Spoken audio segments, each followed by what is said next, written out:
6:01. It's 6-ish. Welcome, everyone. I now call the December 9th, 2025 regular City Council meeting to order. Please join me in the Pledge of Allegiance.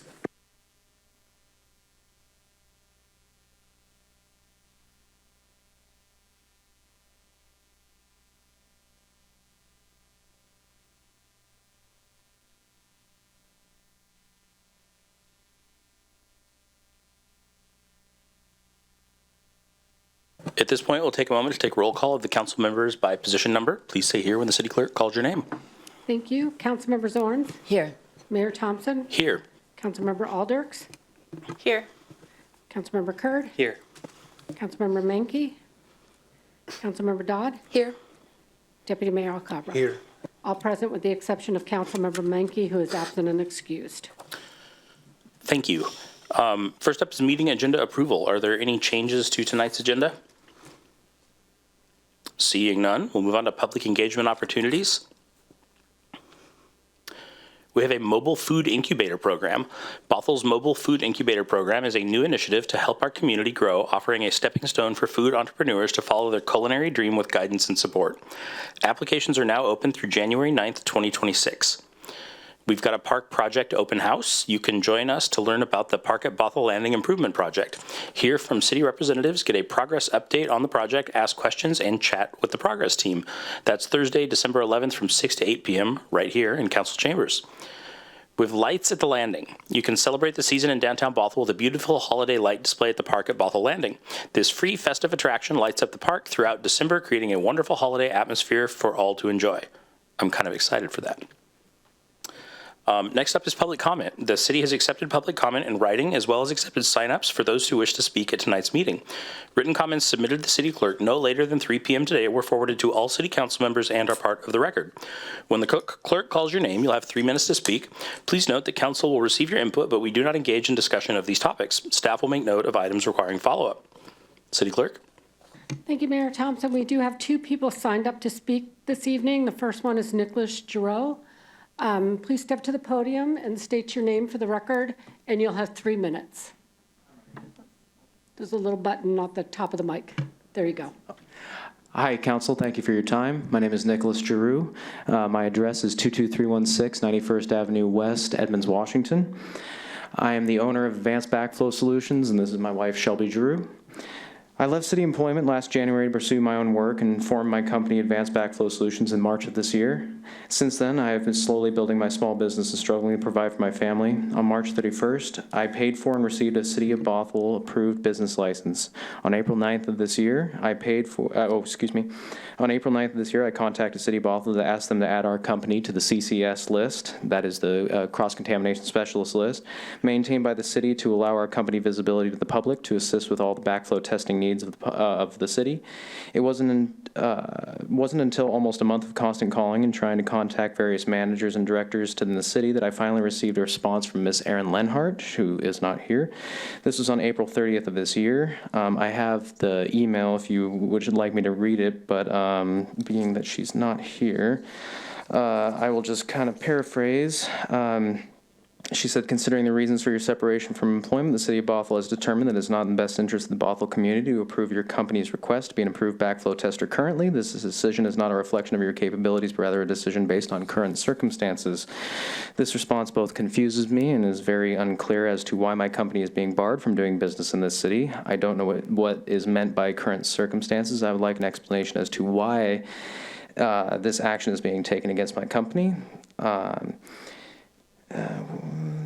There are no articulated reasons and falls under the city's police powers and authority to restrict our company, which possesses a valid and authorized business license from the City of Bothell, which you did sell us. And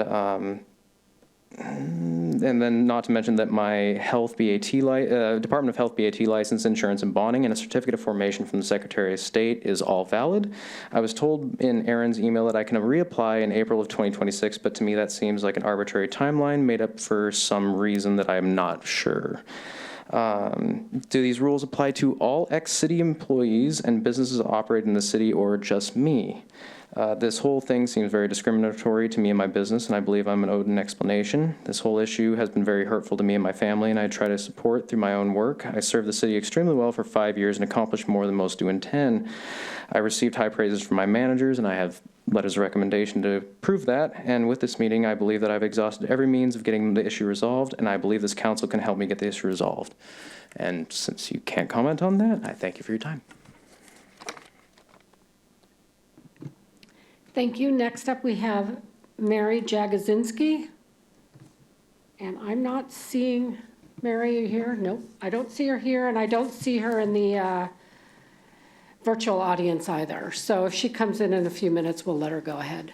And that's all I have. Is there anybody in the else in the audience who wishes to speak? I'm not seeing anybody, Mayor Thompson. Thank you. All right, next up is reports. City Manager. Thank you, Mayor, and good evening, City Council members. I have quite a few things tonight, so it's a little bit of a longer City Manager report, and then we do have a staff report as well.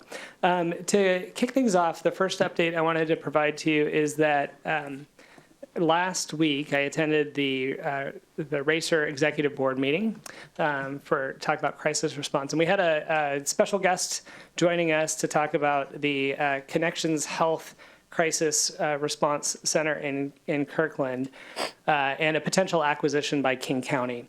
We were joined by Susan McLaughlin, the Director of Behavioral Health and Recovery Division for King County Department of Community Health and Human Services. The purpose of her visit was to update the board about next steps for the crisis care facility, which is operated by Connections Health, which is a private firm in Kirkland. As you'll recall, Connections Health, that private firm, was here with a meeting with you earlier this year to provide you a review of their first year in service. And they are currently leasing the space that they're in Kirkland. In the spring of this year, the site was chosen to be one of 5 crisis care centers located in King County that will be supported by the King County voter-approved crisis care centers levy in our region. King County has been moving forward then in negotiations to purchase the facility that Connections Health is operating out of. And while there was nothing for the Racer board to do directly, they did share with us that there's a requirement from King County that for any acquisition of a site that a crisis care center will be in, that the jurisdiction where it's sited has to send a letter of support to the King County Council to make sure that it's clear that the governing body is in support of this location. So that would be for the city of Kirkland, and that was made clear to us. For the acquisition process too, then we did ask about, was there anything else that we were looking for? And while they weren't requesting it, I would like to entertain the notion of if the Bothell City Council would also be interested in having a draft letter of support sent on behalf of the council for that King County meeting. I think we have plenty of time. They're not doing that imminently, but sometime in January. So if unless there's any objection, I think we'd move forward with drafting a letter and bringing it forward for approval at a future meeting. So there's some context to that. Secondly, earlier tonight, under the public engagement opportunities agenda item, it was mentioned that the city's recently launched application period for a program to support mobile food startups is open at Triangle Junction near the Pop Shops. So similar to the Pop Shop program, the program's intent is to help potential operators navigate the steps of launching a small business with really low buy-in. Food offerings, as you may recall, was the #1 thing that our community responded to during the visioning survey about what they would like to see in the temporary activation of that site. As noted in past updates, this has been an effort to get food providers there for quite a while, but we finally made it, and thank you to Ashish Joshi, who you'll be hearing from in a moment, for his hard work on getting through and navigating that, and as well as staff from our community development department, and Parks had some tips, and it's really been a team effort, but we got there.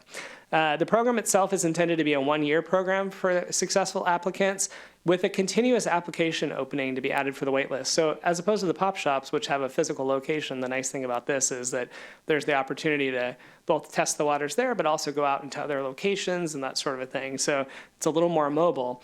Our intent is to start with 7 vendors who will be the preferred first 7. with the aim of providing at least 20 hours per week for them to now manage a schedule of being there with multiple operators going at the same time. So that's how it would start. And then as one graduates out and says, I'm ready to go out, or I've learned I don't like doing this, then we go to the wait list and bring people in. And again, we'll manage that wait list throughout the year. So it's not a one-time opportunity, but we do have that first opportunity is open now. So there's information on the city's website. We're really hopeful that not only the opportunity to test things out in the community, but also get some small business training and tips, and also just have some of those initial barriers taken care of, including we are able to get the site approved as opposed to all the things that people have to do to find a location. So for example, the right-of-way permit stays with the site, so that's not something that they have to do to operate there. Next, you may have heard that the Association for Washington Cities held a newly elected officials orientation over the weekend on Saturday, and it was offered online with satellite locations in each of the AWC district areas. Bothell was happy to host one of those locations, and we had 46 individuals join us here in council chambers Saturday all day. And I'm used to trainings and seeing attendance patterns, and I'll be honest, for a 7:30 call on a Saturday, I would have expected maybe like a third to come in around lunchtime, that sort of thing. It was, everyone on the registration list was here and ready to go at 8 o'clock when the program really started. So it shows the dedication of our elected officials in our region. We're very fortunate. We were joined by Bothell City Council-elect Brittany Miles.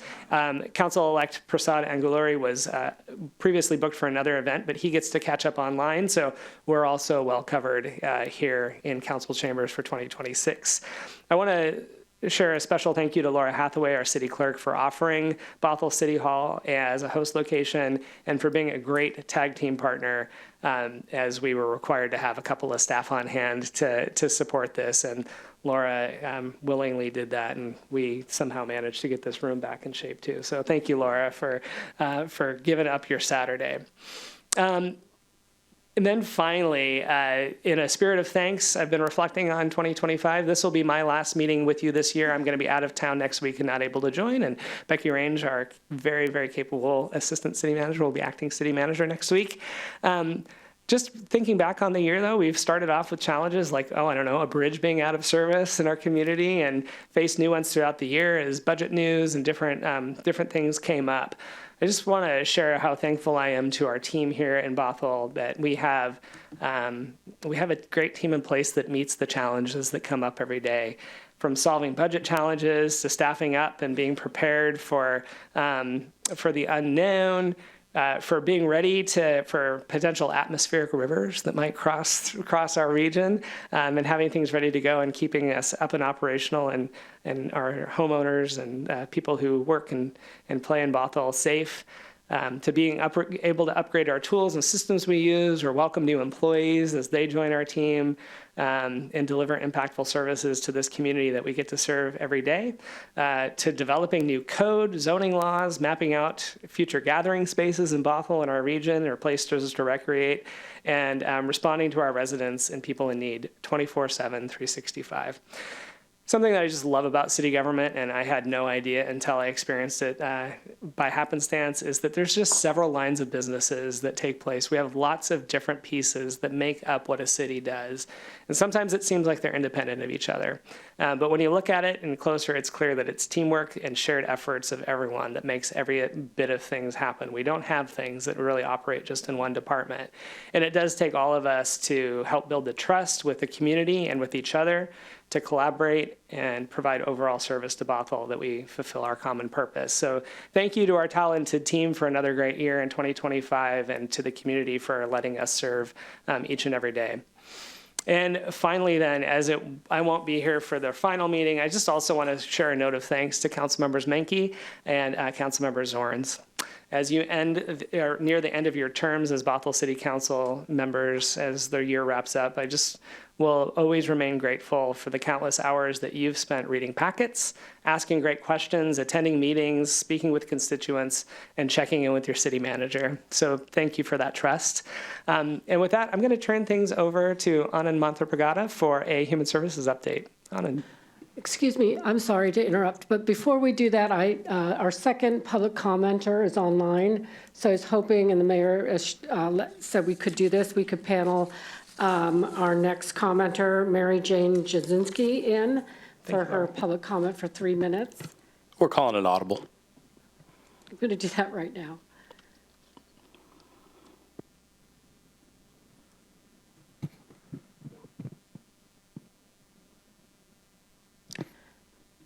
Mary Jane, can you hear me?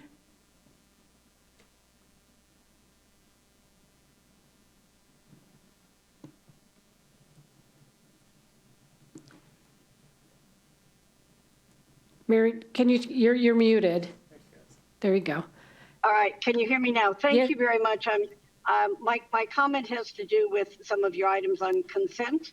If you can hear, I'm Mary Jane Jagsonski. I'm with Bridge Housing, and I appreciate the minute to just thank and commend the council.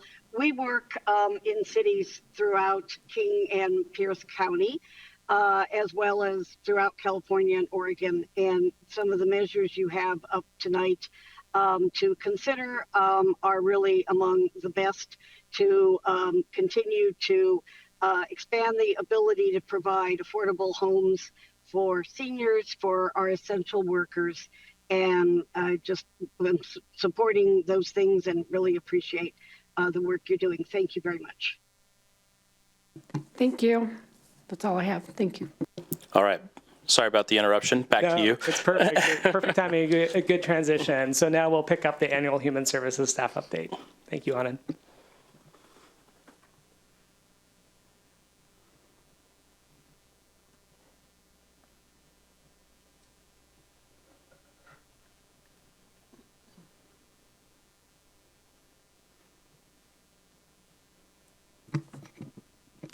Thank you, City Manager. Good evening, Mayor, Deputy Mayor, and Council members. My name is Anand Mantri Pragada, and I serve as the Human Services Coordinator for our city. And tonight we are here to provide our annual Human Services staff update. This presentation is only an update to you, Council, so we are not requesting any action tonight. For our agenda, we will be providing an update on the Behavioral Health Services contract with the North Shore YMCA, the Opioid Settlement Spending Plan, Human Services Grant Funding, our Human Services Forum, and we'll also take a look at what we have coming up in 2026.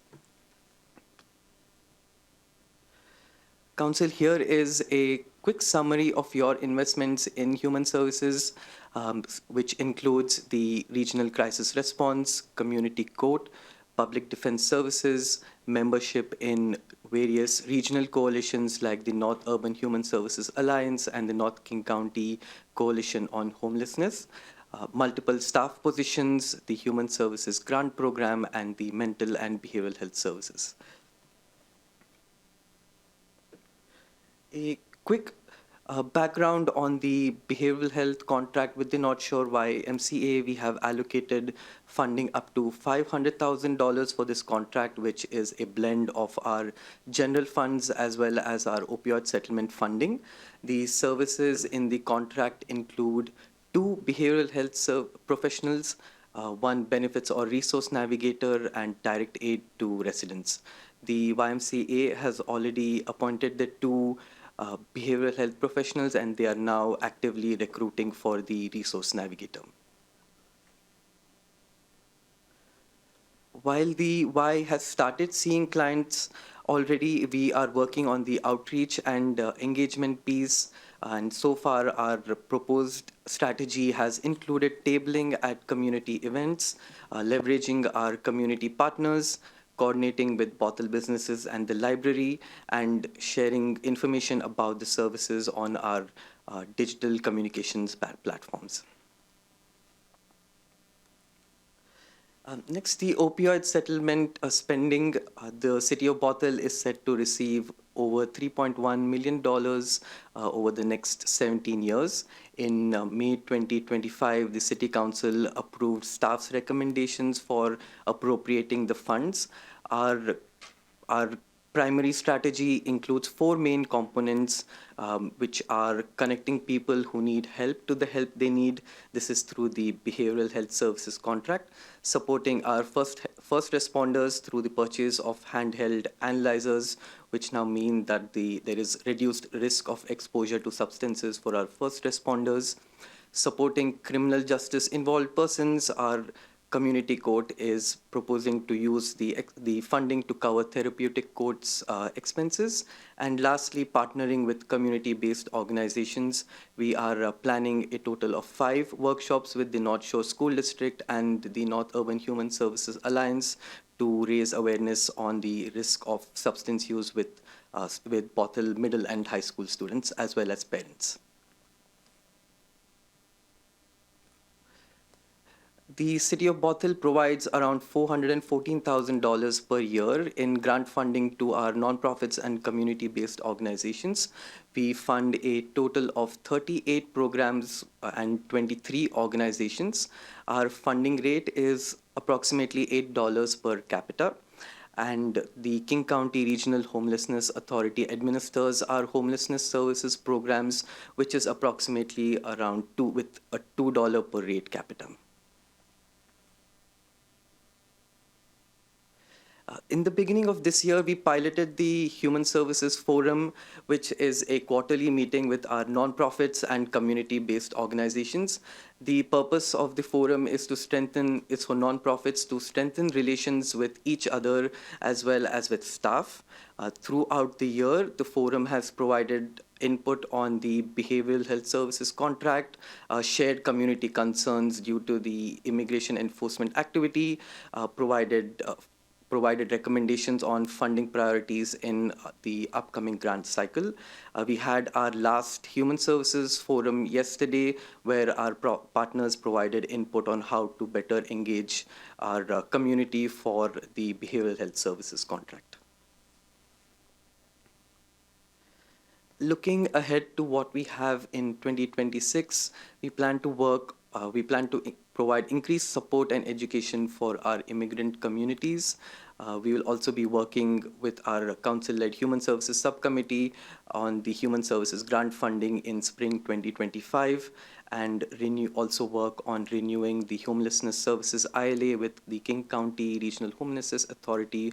The current contract is set to expire on December 31st, 2026. That concludes our presentation tonight, Council. We welcome any questions or comments you may have. Deputy Mayor? Thank you, Mayor. Thank you, Anand and Becky, for this. I don't know if you noticed, but I went and asked Councilmember Aldrich's a question before both of us came on council. We were I see Reverend Joyner here. A little over 4 years ago, the city was about to cut human services funding. And do the community work and lobbying. It was restored as is, but 4 years later, it was about 200K or something like this, I think, if we remember correctly. And now we're 500K and just one program. And if you go to slide 4 on your deck, that one. I mean, look at all the investments we've made in just 4 years. Obviously, it's not just the city. We partnered with the RACER program and other things, but we have come a very, very long way. And there's a saying that says your budget is your values statement, or vice versa. I don't know how it goes, but your values document, and we are demonstrating our values through our investments in what really matters. I think it's human services. I like to call it human rights investments, because a lot of those things, people's human rights to be treated with dignity and respect, compassion and mercy. So thank you for all the work you're doing, both of you, and for the city as a whole, and for council for getting us in general to this far, and hopefully with more to come next year and beyond. Like that $8 per capita investment, I mean, it's an ancient number. We probably need to update it in 2026. So, thank you again for all the work you're doing. Councilmember Dodd. Thank you. Thanks, Anand and Becky. I want to echo what the Deputy Mayor said and just add that as we look at perhaps a less jovial economic climate out in the world in 2026, this spending becomes even more important. So please don't be afraid to tell us if you see an opportunity that could help our residents, as I think there's going to be a lot of shared struggles, and hopefully we can step in as a city and provide what we can. So thank you. Councilmember Alders. Thank you, Mayor. Thank you for bringing forward this update. I'm glad that we are having these on a regular basis, that we get to hear from you once a year. I am lucky to serve on our Human Services Committee, and so able to work with you throughout the year. But it is very nice to see that you've listened to our feedback and really tried to present a holistic view of what we're doing at the city to address human service needs. And I just really appreciate it. I do have a question on the community hub in terms of your outreach. When you're talking about leveraging community partners, does that include working with local doctors' clinics so that they are aware that they can refer? Okay, great. I've had doctors come up to me and say, I wish I had known about it sooner, so please will you do outreach? And so I really appreciate you hearing that feedback and taking steps to make sure that as many of our medical providers in the community are aware that they can refer to it. So thank you very much. Glad to see this.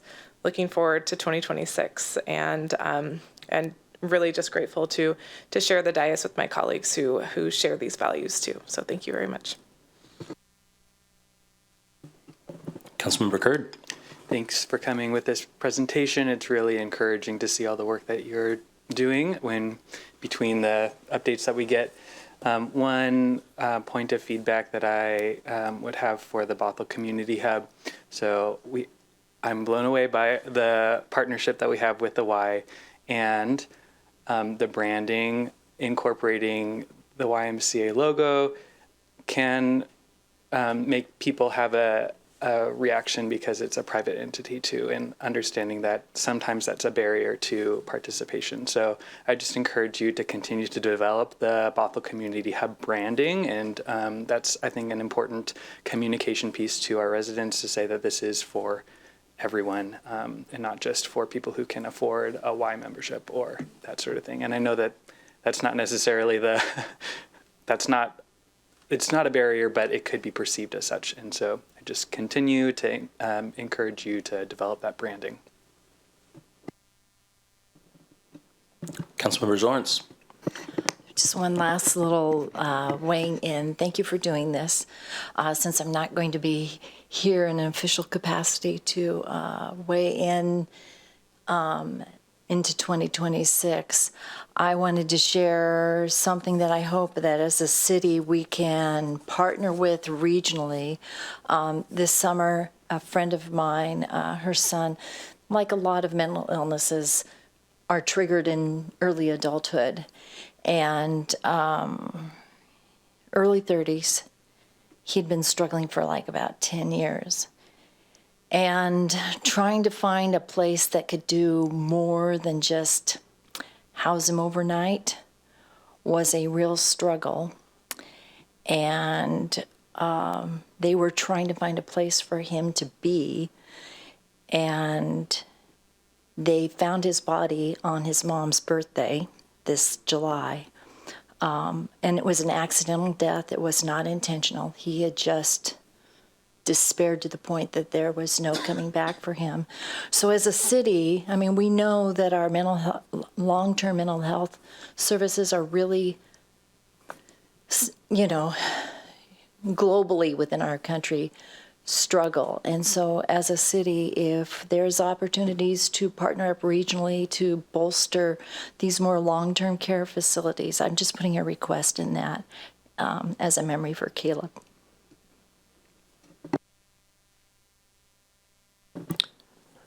My colleagues have all had wonderful things to say, and I echo those things. But the Deputy Mayor, what you said really resonated with me, because I was watching this presentation and I was like, how many of those things existed here 4 years ago? And Anna, you did not exist here 4 years. Your position did not exist here 4 years ago. Yeah. I mean, you know what I mean. And it's fun to do these almost as a retrospective sometimes because you guys really get a lot done. And it's really encouraging for me to see this work getting done because I think how we treat the people in our community who need help says a whole lot more about us than just about anything else. So all of these things are lovely and wonderful, and it's been a lot of fun to be part of it.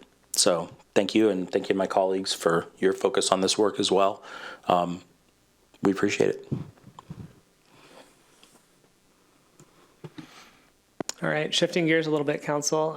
We have one more staff report for you tonight, and that is to update you on some anticipated World Cup activities of the partnerships we're pursuing here in Bothell to make sure our community is ready to celebrate having the world come to our area.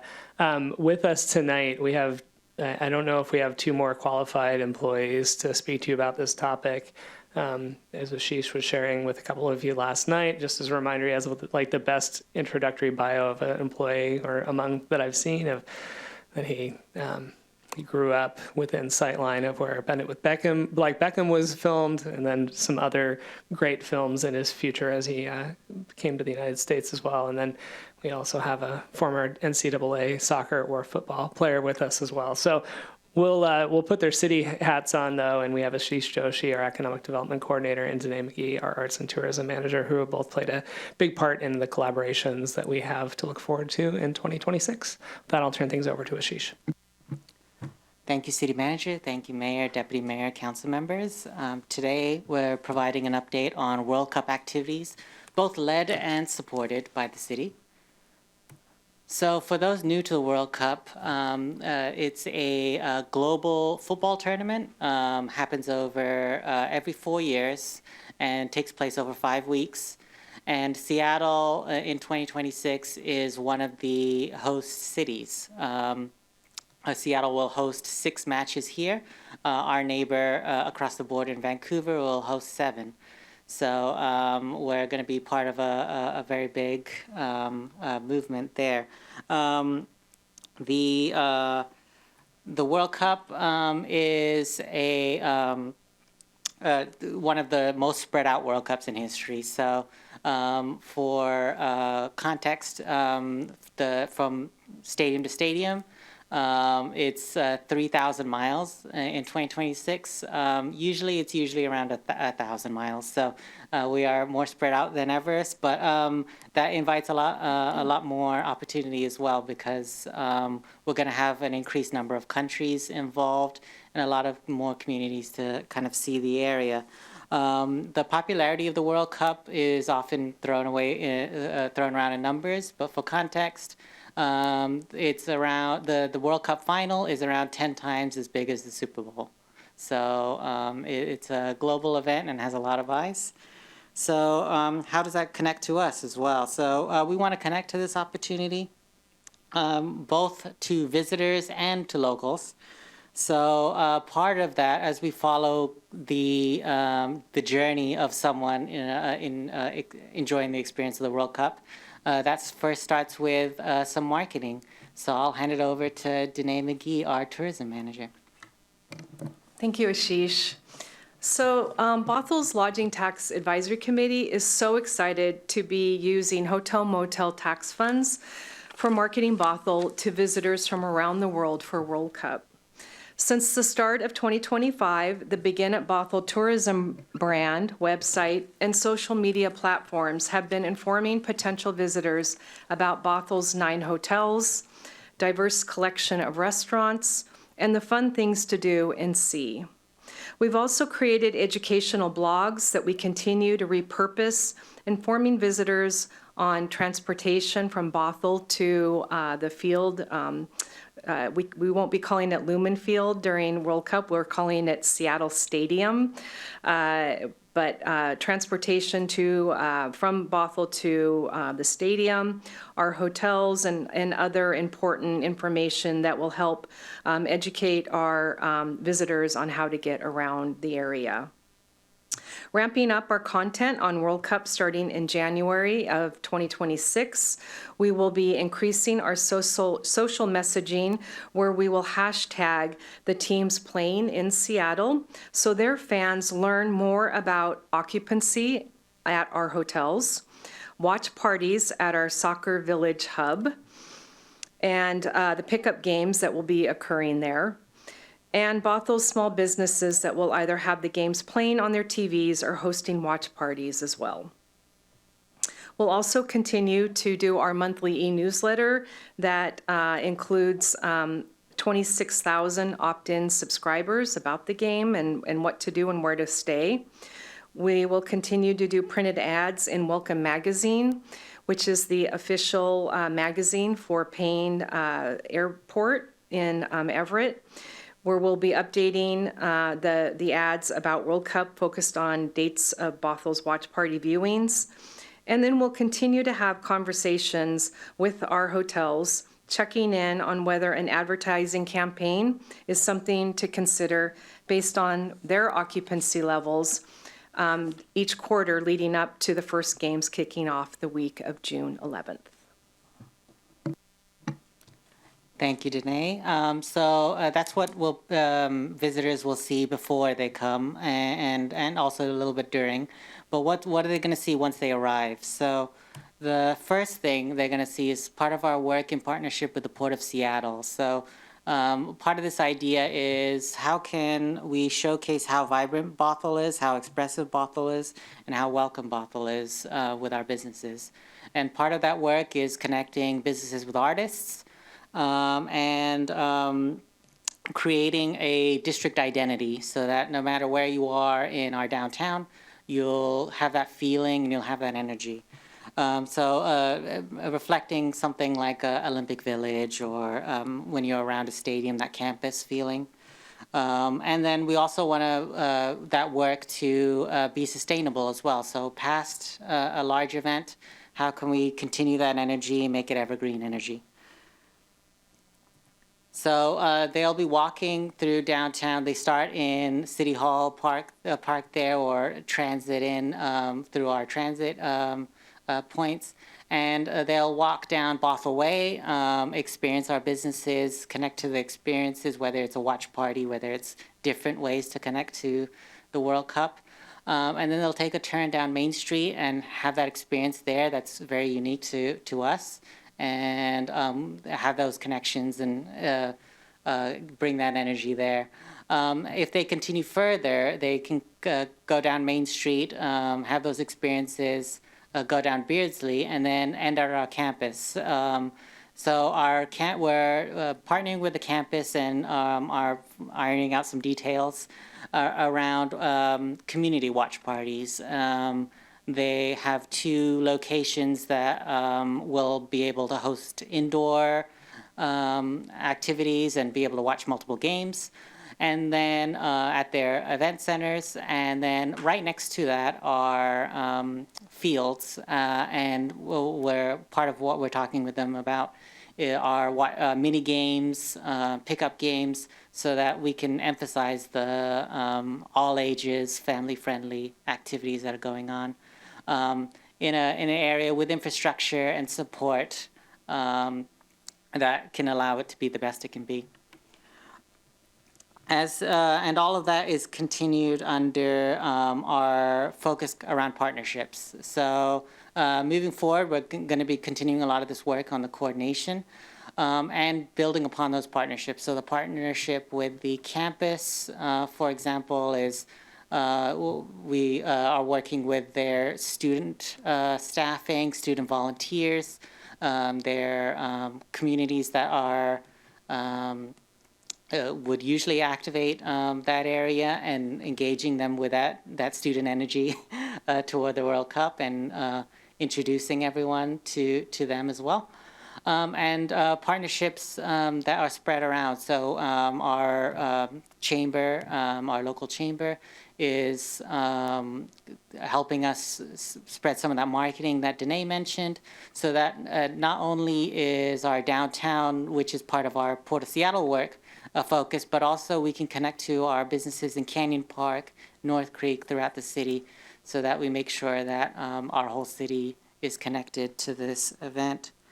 Through that, we also want to include a focus on education as well. So there's a lot of nuances related to the World Cup. Danae mentioned that we're not allowed to call it Lumen Field, for example, because Lumen is not a sponsor of FIFA. And then there's little things like not even allowed to say, you have to write in small letters, FIFA World Cup. So we'll get some of that pre-work ready for businesses so that they can plug in, and it can be as simple as possible, so then they can focus on being themselves and being the best, building the best connection on their end. And part of that includes language support as well. We're going to have communities from internally within our region that have not connected to some of these events before. So we want to make sure that we're connecting with them, and then also our visitors too. So making it, showcasing the welcoming community as much as we can. And finally, the structure of the work is both an opportunity for a visitor to introduce Bothell to visitors, but also to reintroduce our local community to through a mega event to our community. So have locals experience our downtown that has changed so much in the last few years, be reconnected with the campus, and at the same time be that shining example to those visitors as well. So appreciate all your time, and I'm happy to answer any questions. Councilmember Dodd. Thank you. Thanks for the update. I had a very just random question. So there are different council members who post things on social media to try and boost the city's messages. Can you share that branding guide with council so that people don't accidentally step in it? Absolutely. Thank you. And also be connecting with support on some. There's quite a few guides, and sometimes you get guide overload. So we're here on our side to help guide through the guide as well. A guide to the guide. Thank you. Councilmember Zorns. Quick question. Thank you for this. That was a lot of information. I'm going to have to go home and watch this again. One clarifying question. Did I understand you correctly that there is money tied to using World Cup or FIFA in our literature, or so we have to be very careful and circumspect about alluding to World Cup and FIFA without necessarily saying that? Is that correct? That's correct. And yeah, there's a few elements, mentioning of flags can only be shown in a certain way and things like that, but we'll try to make it as digestible as possible. Thank you. And thank you for being so comprehensive, because the last thing we want is to do a major faux pas. So thank you very much. Councilmember Alders. Thank you, Mayor. Thank you for this presentation and for all the preparation and work that is going into, as you said, welcoming the world to Bothell. I have not ever attended a World Cup match or been in a city where World Cup has been taking place.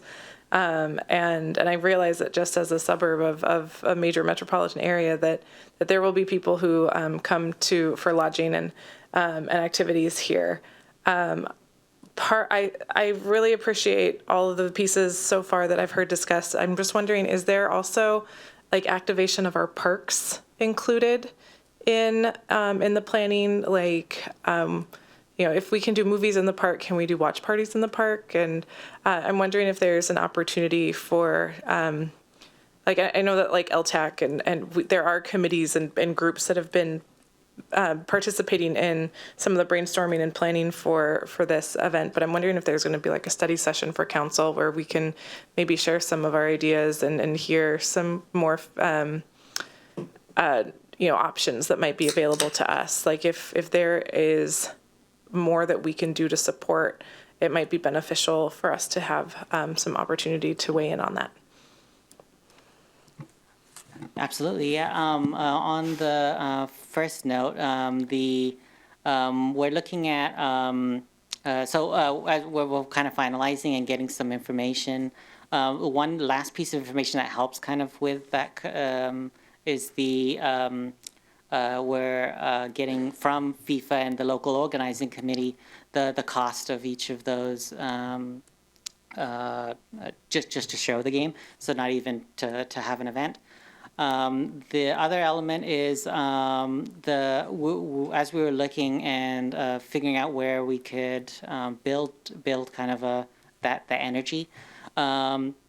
The main focus and the benefit of the partnership with the university was to help a little bit with the infrastructure and support that, and working with the university staff, but also in emergency cases, having pathways out there.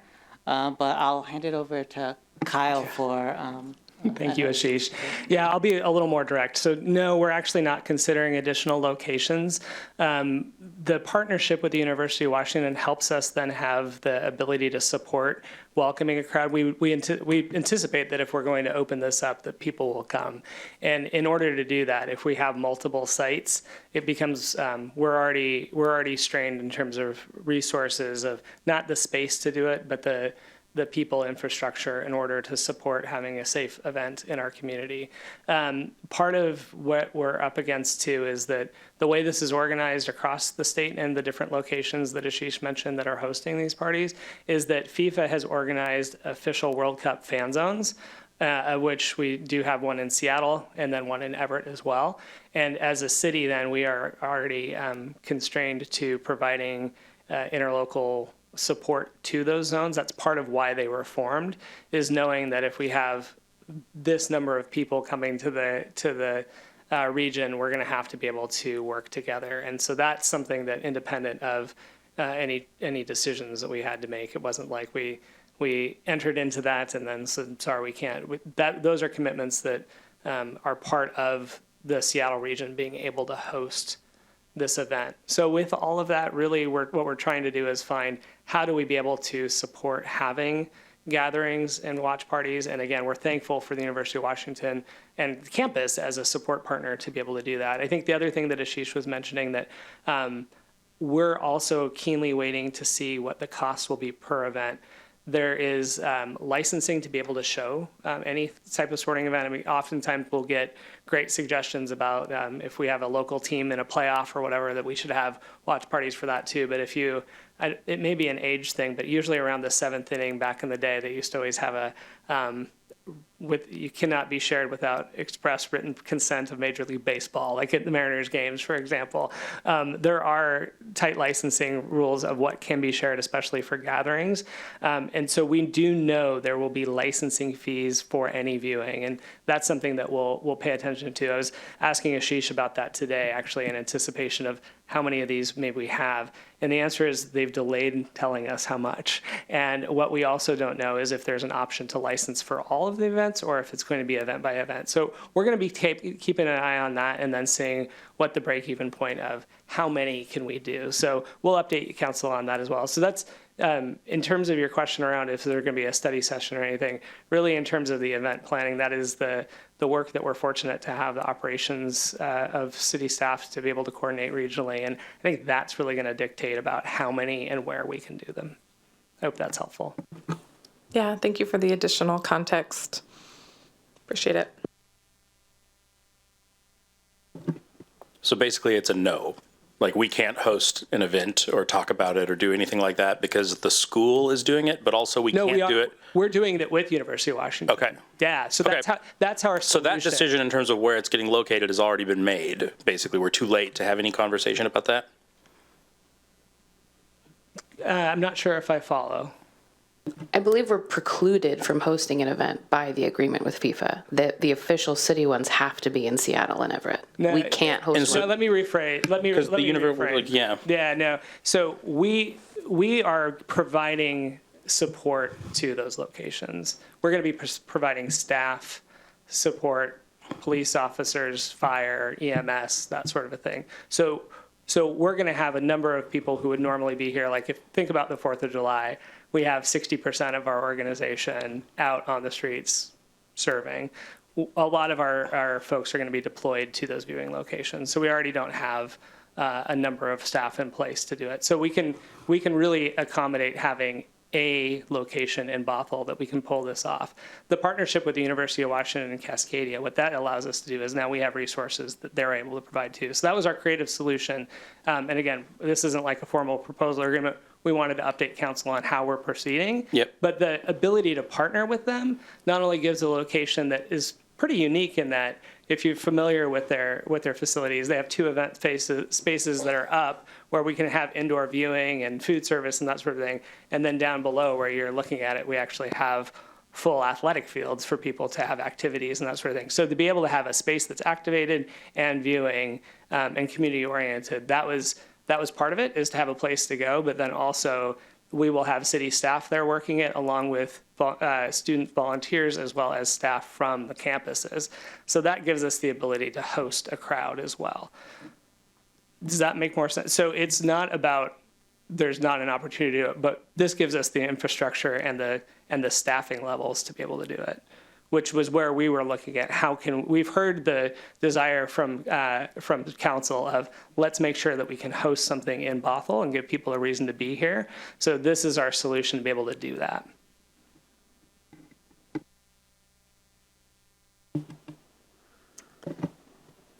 Councilmember Dodd? I was going to add a couple of weeks ago or 1,000 years ago, I went to a meeting, an ETP meeting that was a joint meeting with like Eastside Transportation Partnership, Seashore Transportation Partnership, King County Metro, Sound Transit, and the local FIFA representative was there. And they made it a sound essentially that as cities we're somewhat limited in what we can do because they've set up all these official parties.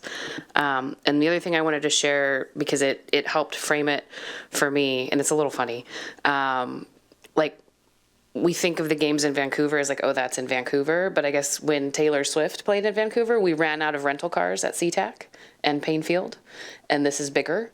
So we'll still see those impacts. I can't put any real evidence behind whether or not the World Cup is bigger than Taylor Swift, Deputy Mayor, but just sharing what I heard. But yeah. Yeah, no, thank you for that context. And that is true. I mean, really the emphasis over the past year from FIFA and World Cup organizations have been putting the priority to those fan zones. Absolutely. So we're walking the line to be able to find a way too that again that Bothell has an opportunity. Well, and just the redirection of public transit to get people to Seattle Stadium and to the different fan zones. I'm going to say that with a straight face by the time it happens. Seattle Stadium. Yeah, Seattle Stadium. I still say Seahawks Stadium. So well done. Thank you for the update. You know what? Where the thing happens or whatever in Bothell. In 1994, I wasn't in this country even, but I was watching the World Cup, and where was it held? In the U.S. So 31 years later, I'm in a city that freaking is hosting the freaking World Cup that I freaking grew up watching, and I'm using, I mean, it's so exciting, and I'm not going to use bad words because this is recorded, but you can interpolate. Make my mom proud, indeed. So I'm so excited that it's going to be happening. We'll have a break in a little bit, probably. Oh man, it's exciting, and I can't wait. In 6 months, we're going to have the biggest freaking party in the world happening right here. So, and it's questionable whether it's bigger than Taylor Swift, but we'll see. My daughters would disagree, but you know. So, but yeah, thank you so much for the work on this. And if there's anything we can do to help boost and all that stuff, to my 10 followers online, you know, I will be more than happy to do it. Thank you. when you asked a millennial woman if something was bigger than Taylor Swift, like I felt that was a little unfair to Councilmember Dodd. Like how's she supposed to answer that?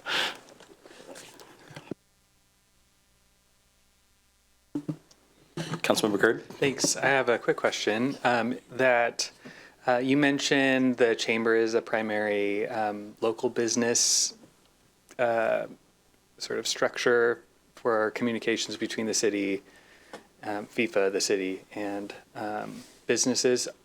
Businesses outside the chamber, how are they getting information? Cultural anchor businesses, how are they getting information? Businesses just across our borders, how are they getting information? So I'm hopeful that you are thinking about those, especially because we're going to be anticipating a world stage. We have cultural anchor businesses that might not be participatory in the structure of the Bothell-Kenmore Chamber, but still might see significant impacts. So if you have something to speak to that, that's great. If not, just something to think about. Yeah, just a tiny bit. Extra context on the chamber. They have contracted with the Seattle Metro Chamber to do some work with and marketing on the World Cup. But yeah, as you mentioned, there are a lot of businesses not in the chamber and not connected, and even just communications. It's better to have many routes and touch points. So, for example, in Canyon Park, we're going to be reaching out by foot to every business so that one, they're in the loop and they keep in sync. Because even for us, a lot of information is changing constantly, and for a business, they're already dealing with so many things. So we want to make sure they have one less thing to deal with and they're kept in the loop. But yeah, absolutely appreciate that. Thanks.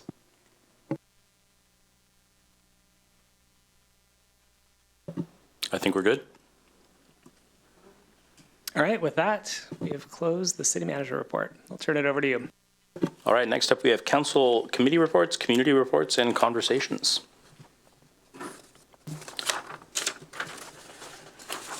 All right. Oh, Councilmember Curd. Hello, thank you. Hello, sorry I missed you.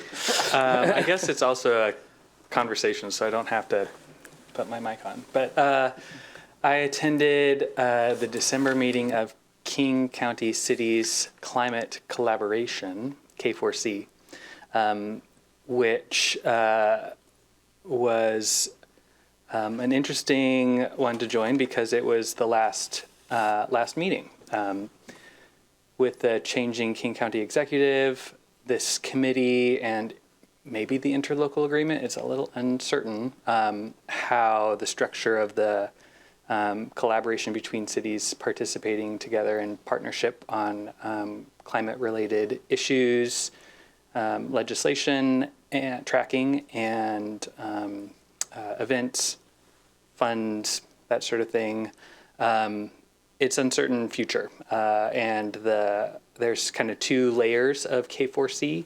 One operates at a staff level, and Cameron Colvin from our city's community development department participates there. So I'm sure Cameron has maybe more information than what I've been able to gather from just attending the sort of legislative advisory type meetings. But it was kind of stunning to see that the partnership is just ending without fanfare or without deliverables, but we're still maybe paying into a interlocal agreement. So a lot of uncertainty right now. Few other cities that are in the partnership in King County are writing to their King County council members to ask for clarity, underscore the benefits of participation in K4C, and maybe sort of petition for some of those same benefits to be included in whatever future is imagined for a sort of climate collaboration. So I would ask if there's interest in putting together a memo or directing our exec team to assemble feedback from the staff level as well to incorporate into a memo and send out in the new year or no later than the first couple of weeks of the new year. I think that K4C has been pretty instrumental in the development of our climate action plan, as well as just integral in regional tracking of legislation during legislative sessions. I mean, we get our own superstar lobbyists at the city to track legislation, but having the regional conversation helps things move forward at a different rate than just our city alone. So I'll open it up for discussion, but it was pretty stunning to see the end of an era happen so quickly, and yeah, not certain about the future. Thanks for sharing that. I would love to get more information from Cameron or staff and find out.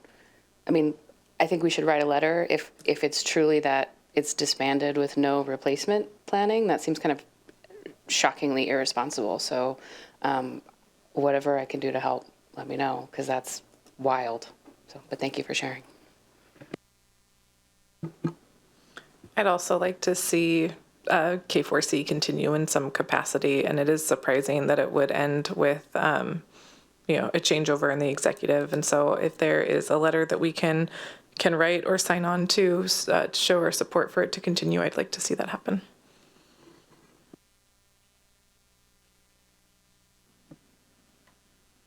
Same. If we need a fourth. I think what we can do is, so as Councilmember Curd noted, our staff member attended the staff version today and did get some additional confirmation of, so many in the program having roles end on January 2nd.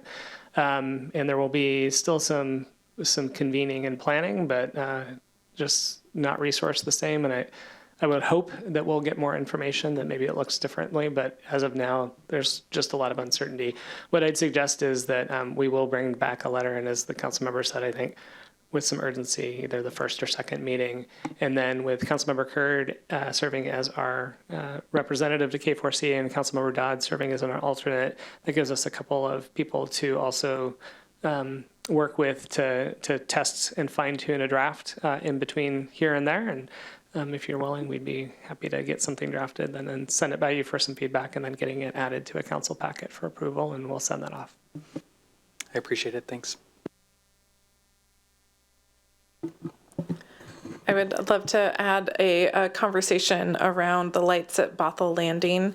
Over the weekend, I was able to visit with my family, and it's just an adorable display. I really thank Parks for the creativity and the whimsy that went into designing it and putting it up there. And so it's a completely different look and take on the lights than last year, but it seems like we're getting a tradition going where if we've done it twice, we'll keep it going. And I really do enjoy seeing it. It's a pleasant activity when it's cold and wintry. And so we were able to combine it with dinner in downtown and just had a really enjoyable evening. And so thank you to staff and the Parks Department for making that happen.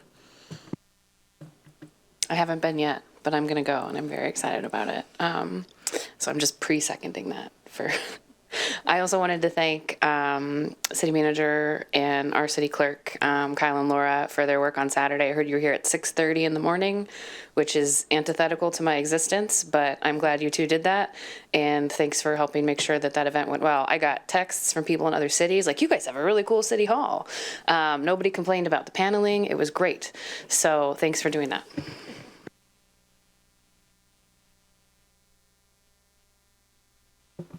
Everybody was sitting there watching a screen, like they weren't sitting here looking at paneling. That's my take anyway. They were occasionally admiring all of your headshots too. I got several compliments on how great that was to have right at the entrance. So you've got a lot of fans. They might ask for Glossy's autograph. You just never know. I've already signed 5. Rami's like, that's what all those texts came from. All right, projected agenda discussion. Bueller. I'm a person of a certain age who gets that. I would love to accept a motion to approve the consent agenda. Councilmember Curd. I move to approve the consent agenda. Second. I have a motion from Councilmember Curd and a second from Councilmember Dodd to approve the consent agenda. Would anybody like to speak to the motion? I would only like to say, save Ferris. Yes.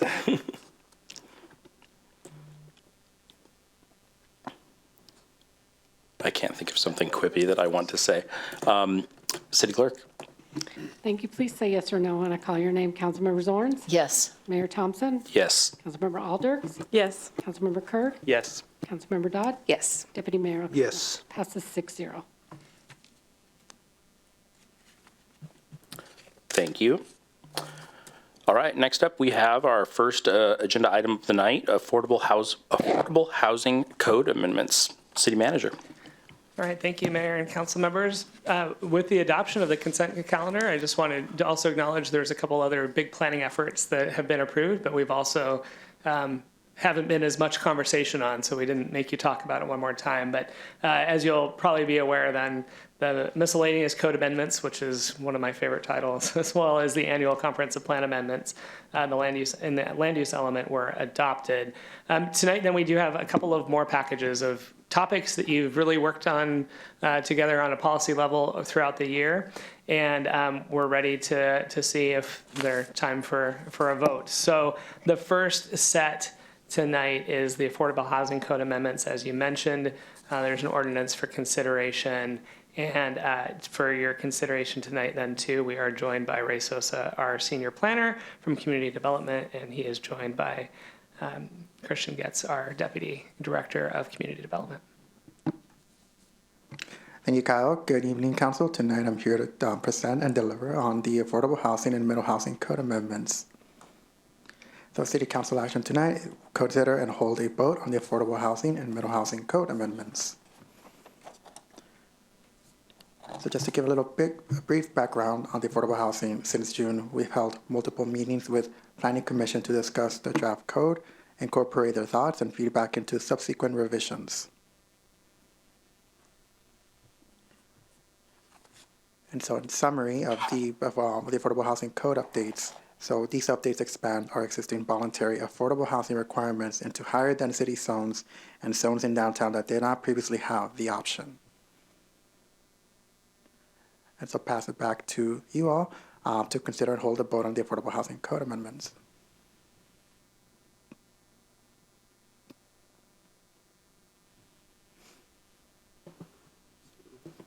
Councilmember Alders?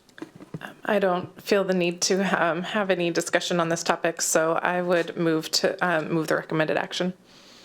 Second. I have a motion from Councilmember Alders and a second from Councilmember Dodd. Would anybody like to speak to the motion? I would. Councilmember Curd? Thanks. I will be voting yes tonight, and I am excited to encourage affordable housing development in our city, and this is one tool. And I'm reminding myself that this tool is something that we'll be revisiting often, and it's something that we'll have to be tweaking again and again to get right, but this is a first step. I have not been an avid proponent of sort of mandatory affordability in our code, but I think that this is a start, and it's part of the discussion that we've been having for a long time. So I'll be voting yes, and I'm looking forward to adaptively managing over time this type of lever that we have to influence and encourage affordable housing.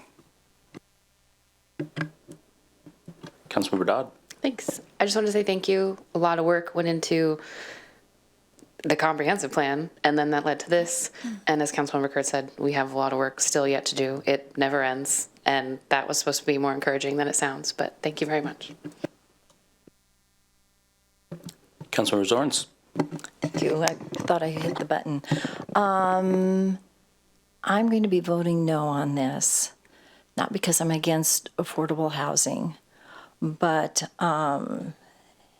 it's more of a ceremonial no on this, in that I know that the city as a whole is welcoming density and is welcoming affordability. But there has been a number of community members who have said, yes, density, but I need personal space where my property is not overshadowed by a large building. And this is a no for them in that I'm not confident that their voices were heard in the shaping of this, which would have drug this out probably another year in order to happen, to make everybody happy on it. So when I vote no, it's not reflective on your work. You've done great work here. But I'm voting no because neighbors I know wanted their voices heard more in how the development was going to be a good neighbor for them as they accommodated new neighbors. So I just wanted to say thank you for doing the work, and please don't be offended by my no vote. I just also wanted to say thank you for the work you've done. Thank you for how this legislation has changed and adapted with time. And I see council's previous comments in what you brought us today. And I'm really looking forward to seeing how many of these voluntary incentives get used. Like, I really think there's a chance we've got something that people are going to use here, and I hope they do. So, City Clerk? Thank you. Please say yes or no when I call your name. Councilmember Zorns? No. Mayor Thompson? Yes. Councilmember Alders? Yes. Councilmember Kurd? Yes. Councilmember Dodd? Yes. Deputy Mayor Alcantara? Yes. Passes 5-1 with Councilmember Zorn dissenting. Thank you. All right. Second verse, same as the first. Exactly. So, Perfect. Ray, you're halfway there, but our next item is to consider middle housing code amendments. So I'll turn it back over to Ray. Thank you again, Kyle. So, as I mentioned tonight, we'll also be considering those middle housing code amendments. So just give a quick, brief background on the middle housing code. So this work is built upon HB 1110, which was passed back in 2023. The city is an early adopter and in 2024 of existing middle housing regulation. These amendments tonight build upon the City Council's resolution to expand further middle housing opportunity in our city.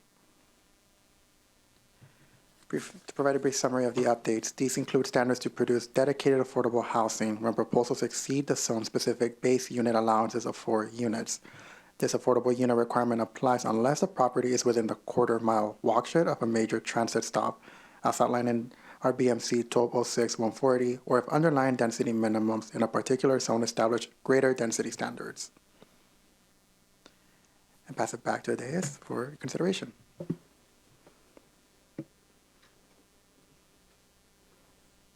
Councilmember Dodd?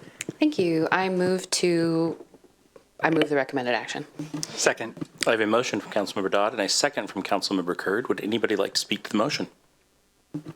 Councilmember Kurd? Thanks. Thanks for the presentation and all the work that went into this. This is something that's been asked for by our infill development community for a long time.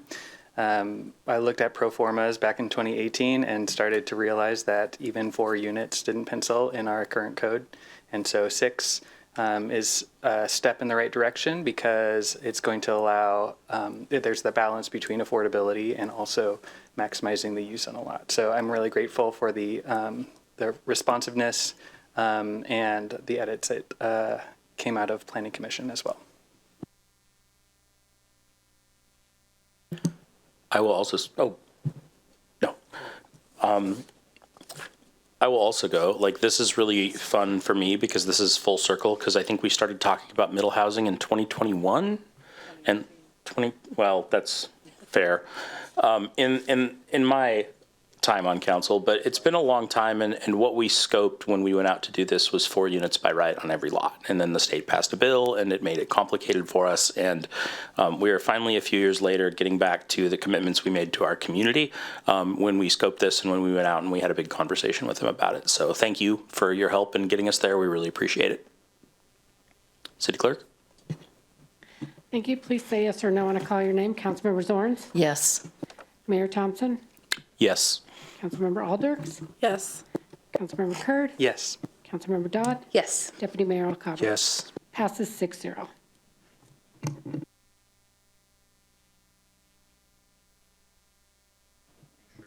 Thank you. All All right, it is 7:15. We're going to take a break. We'll be back at 7:30.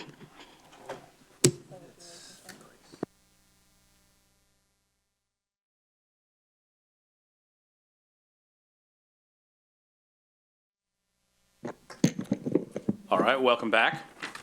We are here for a study session about the Moonlight on Main community Recording in event series. progress. City manager. Oh, No, you're perfect.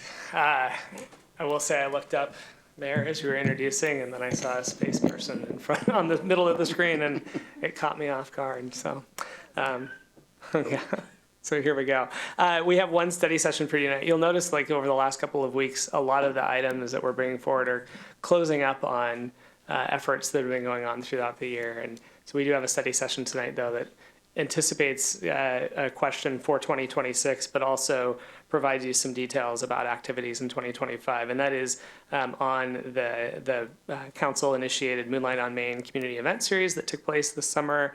Nick Stroop, our Parks and Recreation Director, will be guiding us through that conversation. There are some questions for consideration that Nick will cover, and let's also just frame it too of ultimately the question, or part of the question or framing for council to consider too, is that the council role in this is around, do you want to commit resources to an event series? And then that'll be the underlying question for it. And then there's some sub-questions to it.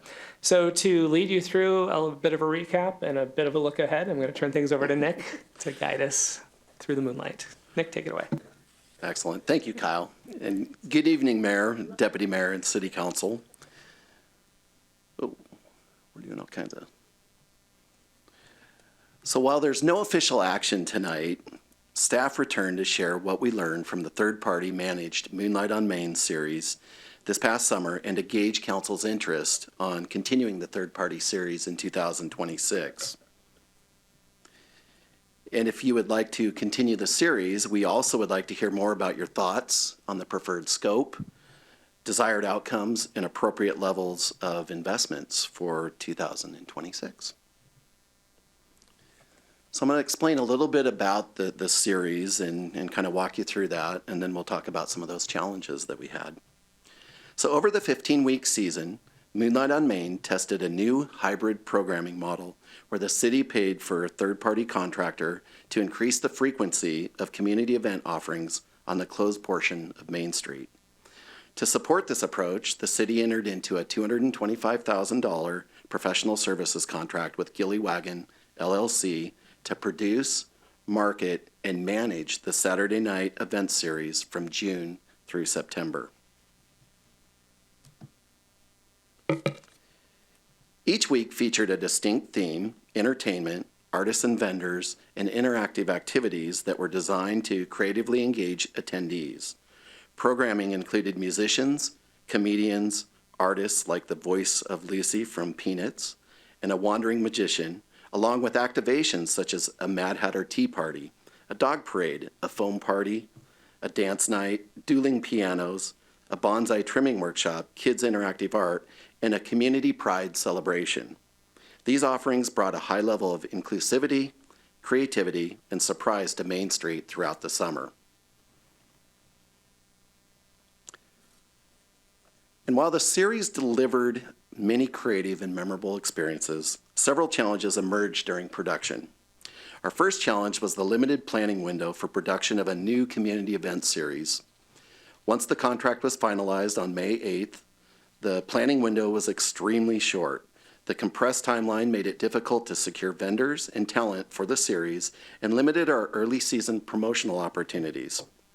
A longer lead time or a smaller, more predictable event series would likely improve planning quality, vendor onboarding, promotional reach, and overall attendance. The original desire of the council was to test evening programming with the event beginning at 7 p.m. and going to midnight. From the beginning, however, the later hours of operation didn't seem to connect with Bothell's sort of attendance patterns. Gilly Wagon also noted that from their experience, earlier event hours produce better attendance and better engagement. With attendance consistently declining after 9 p.m., as well as feedback from our vendors and our performers, we did make a decision to shift those hours earlier and shift those hours to 6 to 10 p.m. And that would happen pretty early on, so that was in July that we made that decision. We also experienced a number of venue and logistical challenges on Main Street space during the production of the series. The venue challenges include a limited footprint, which restricted vendor numbers and variety, lack of public restroom facilities within the event footprint, construction-related impacts in the downtown corridors. If you remember, we were coming into the event series and we still had the Bolliard project going on, which had quite a bit of construction equipment around. And then, of course, it was framed at the top with the big construction project where the old bank used to be. We also had some limited load-in and load-out options for our vendors. We had some lighting challenges. We typically don't install the lighting until after the 4th of July. However, this year we made a decision to light the trees instead of doing the overhanging lights, and we signed a longer contract, so those will be there for a couple years now. Those are programmable, so they're pretty nice to have. And we also have a need for more of a permanent stage, which would improve programming and capacity for the space. The footprint also couldn't safely accommodate food trucks or portable restrooms without additional street closures, which also require more resources to close and to activate. Now let's talk about marketing. So there also was a number of marketing difficulties experienced throughout the series. The new programming launched in a competitive summer series environment. Each week there were many well-established local and regional events taking place at the same time to choose from. The short planning cycle and the changing weekly themes made timely marketing and promotion of each week very challenging. Although Gillywagon was responsible for marketing deliverables to the city, materials often arrived late, but mostly due because vendors and performers were booking only days in advance of each event. The lack of predictable programming, along with the inconsistent marketing, also, I think, contributed to the attendance challenges of the event series. And finally, Gillywagon struggled throughout the series to have meaningful business engagement. The struggle was not for lack of effort. They tried. They really tried. But there really was a lack of business interest. Restaurants and bars were the only establishments that remained open during the event hours. So we think that strengthening business engagement may require more predictable themes, perhaps some incentives, some earlier collaboration to better align those events with business interests, as well as economic development. So again, we are here this evening to seek your feedback on the interest to continue the third-party managed community event series in 2026. And if the answer is yes, we also would like to hear from you about your preferred scope, what those desired outcomes are, as well as the appropriate level of investment for the upcoming season. And with that, I will turn it over to council for discussion. So thank you.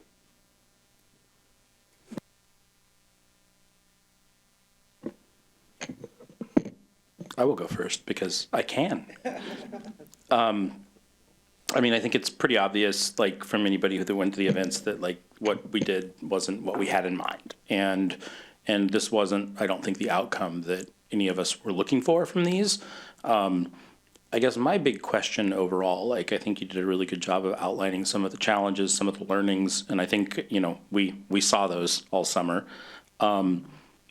I would love to know, how can we take those learnings and do something better? What does that look like? And what does it look like to do something that is sustainable, something that is predictable, even scaling it back? We originally, a few years ago, started with, 6 events, and, we moved those around.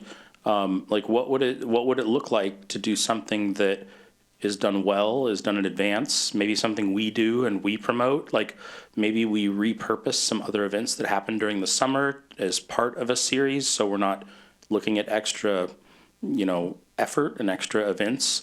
I guess, have you spent any time thinking about what would work? Yeah, so from our perspective, first of all, thank you for taking the chance, right? You don't know until you go through an experience like this. So I think there's those lessons learned, but you were also willing to take a risk to try this out and to see if, what we could find out about it. when I think about programming, and we already do a number of programs that are really popular internally, but those really put us at capacity. So one of the biggest things that we always take into this is the earlier we can start planning, the better. You know, it takes so much to produce events, and by the example I would use would be the 4th of July, for example. We're already planning for next year's 4th of July. It happens on a Saturday next year. So there's some challenges with that, and it's right in the middle of World Cup too. So, you know, there's a lot of things that go into these, and you have to start booking your artists, you have to start booking your vendors, you have to start doing that right out of the gate. And you know, again, when we signed the contract on May 8th, we are already way, way behind. The other part about it is I think people really like predictability, right? They like to know what they're coming to. And while there were some really amazing and creative experiences that happened as part of the Moonlight and Main series, there was nothing that really drew you there or drew you back, right? So once you went, there wasn't anything that said, oh gosh, I got to go next week, right? It was a small space. I think it's really about planning, it's about marketing, it's about doing quality events, and you know, quality events are expensive to produce. So you have to have, you know, the right staffing in place, you have to have the capacity to put them on. And it's not just the production of it. So we can do all that planning, but day of, you also need that staff to be able to deliver. And by that, I mean, that was where our challenge was. Like, you know, they had a deep bench. Gilly Wagon had a much deeper bench than us. They had 8 or 9 different staff members working on the production each week, and then they had 5 or 6 at each event. We don't have that. I don't have that ability. We are one of the 3, you know, 7-day-a-week operating departments, meaning that we're open 7 days a week, and it really, you know, challenges us to, you know, we're already challenged just to take care of what we have and to produce what we have. But we do know how to produce events, and we do, I feel that we produce very quality events. I agree wholeheartedly. I want to ask, so it was a $225,000 contract, and I think the events were interesting, but I also appreciate and agree with, like, that predictability is important. I think people felt like they had to find the information, which makes sense with, like, the short lead times that affected, you know, the marketing of it. And I think there's maybe I'm just identifying myself in everyone else, but who knows? But, like, if you're like, well, maybe the next time, right? Like, I don't know if I'll like this. Maybe I'll see what everyone else thinks. But if it's a different event every week, you can't really do that. And then just summer being a time where people are out of town, I found myself wanting to go to a lot of them, but then things happen, other events happen. And I'm wondering, with that $225,000, understanding that you're already a department that does a lot with not what I would say a lot of people for the amount of output you have, which is a compliment. Could that expand 4th of July? Unless my math is wrong, 2026 is kind of a big 4th of July, 250 years. So maybe there's a concert and fireworks, right? Or maybe and I realize you're planning now. You can tell me, Amanda, please be quiet about that. But well, you would say Councilmember Dodd probably. But I wonder, is there a way without making your department feel like we're asking for far too much to use that budget to bolster the events that you guys are throwing? Like, would that be feasible, or does it have to be an outside agency? So I say that there's a lot of things that we're doing in parks right now. Yeah. And so the investment, you know, in a 15-week series, or the investment in expanding, you know, a certain event like the 4th of July, that money could be used elsewhere. I mean, you could, you know, invest it in just basic operations. Yeah. You know, there's a lot of different sort of ways that you could slice that. I do want to mention that it was general fund balance, so you were working with something that you may not always have. Yeah. But that opportunity was there last year. And then I'd also like to sort of, you know, as we think about a 15-week series, and maybe back to the mayor's question, I think that the only true 15-week series where we've seen a lot of success is like a farmer's market, for example. That's where you typically will see, you know, sort of a May through potentially all the way through October. It's usually one run by a third-party nonprofit. with some help from the local jurisdiction. But that's something that people know what they're going to, right? They know that they're going there for fresh food, fresh vegetables, perhaps a little bit of entertainment, maybe a couple vendors, that kind of thing. And that's predictable. That's what you know you're going to. Mm-hmm. The variety event, again, I'm not here to say anything bad about Gillywagon because I think they're incredibly creative. And I think if you gave them a much smaller sort of, 1 or 2 day event or a weekend where they did the Goonies, for example, down in Oregon, they're really good at that. They're super creative at that. But when you expand it 15 weeks, it was a tall challenge, and they took it on. But it didn't, if I were to call it, it wasn't as successful as we'd hoped, and there was some failure there. So. Yeah, no, and I would never say, like, I think they did a great job. I think we asked for a lot, and we had high hopes, and it was good to try. It was definitely a lot of experiences. Like I had commented when the disco guy was up that was pretty cool. Everyone I was with at that one was delighted by the 2 disco folks walking around, and I don't even remember the first instance of disco in the country. So unlike the deputy mayor, but I just wonder when we talk about the money, like, what are the other options, and I'm going in my mind broadly, like, even just like enrichment classes, community classes that we don't have through our parks department anymore, that kind of stuff. But I don't know that that's enough to seed that. And I wouldn't want to necessarily be like, let's get that started with general fund money that we may not have access to. And all of this, I had talked to the city manager about this. I am also worried about our ability in what could be an economic downturn to then have just spare money for things. So that's on my mind as we look at 2026 and in our next budget. So I wonder what else we could do with that. I wonder if maybe just a smaller event series would be more popular still where we hire an outside company. But then, yeah, it seems like I would love to have just like ideas come back to us of what's possible. It's easy for me to be like, what about this? What about that? But I worry that I'm coming up with ideas that just aren't. So I guess I would just point out that we are doing the PROS plan right now. So our Parks, Recreation, and Open Space Plan, which will be it's taking a deep dive into our department. And it's really looking at that next 6 to 10 years. So when you ask the question of like, what else could you do?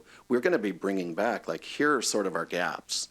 And here are those things like the classes that you're talking about. Here's some of those investments that you'll perhaps want to consider down the road. I think that conversation, you're going to be a part of that, over the next 6 or 7 months, and hopefully we can answer some of those questions. I think you make a really good point too of the risk of then if we try something, if it's a big pivot and we try something else, and if it's 1 year and then it's not there, like we may learn some of the same lessons that Nick mentioned of if it takes a year to kind of gain traction. And so I think that's part of where, again, of where we're looking for that direction of, again, is there interest in a continued series? And then what are the elements you'd want to see? As you'll recall too, that we don't always do this, but in this case, we did an RFP and we brought it to council for feedback to make sure, are we describing the thing that you want to see? And also to try and accelerate this process, I think tonight's a good opportunity of things. So that's in other words of saying, like, yeah, if there is direction on other things you'd want to see other than this, that is very helpful. And I think Nick makes a great point of we're asking the community for that, and we'll be having a full conversation, which hopefully then we can have informed in the budget, because those are things we know. We hear from people anecdotally, and the PROS plan will really cement that of what are those things that this community is missing and is looking for the Parks Department to produce. Sorry, I just want to jump in again real quick. Like, I think there is interest in doing something like this because we paid for it the last go around. Like, I would love to know what's possible. Like, I would love, like, if we were to do something like this again, I would love for you to come back, like, here's what we think would work really well based on what we learned, based on how much money we spent, like, based on what's feasible with staff.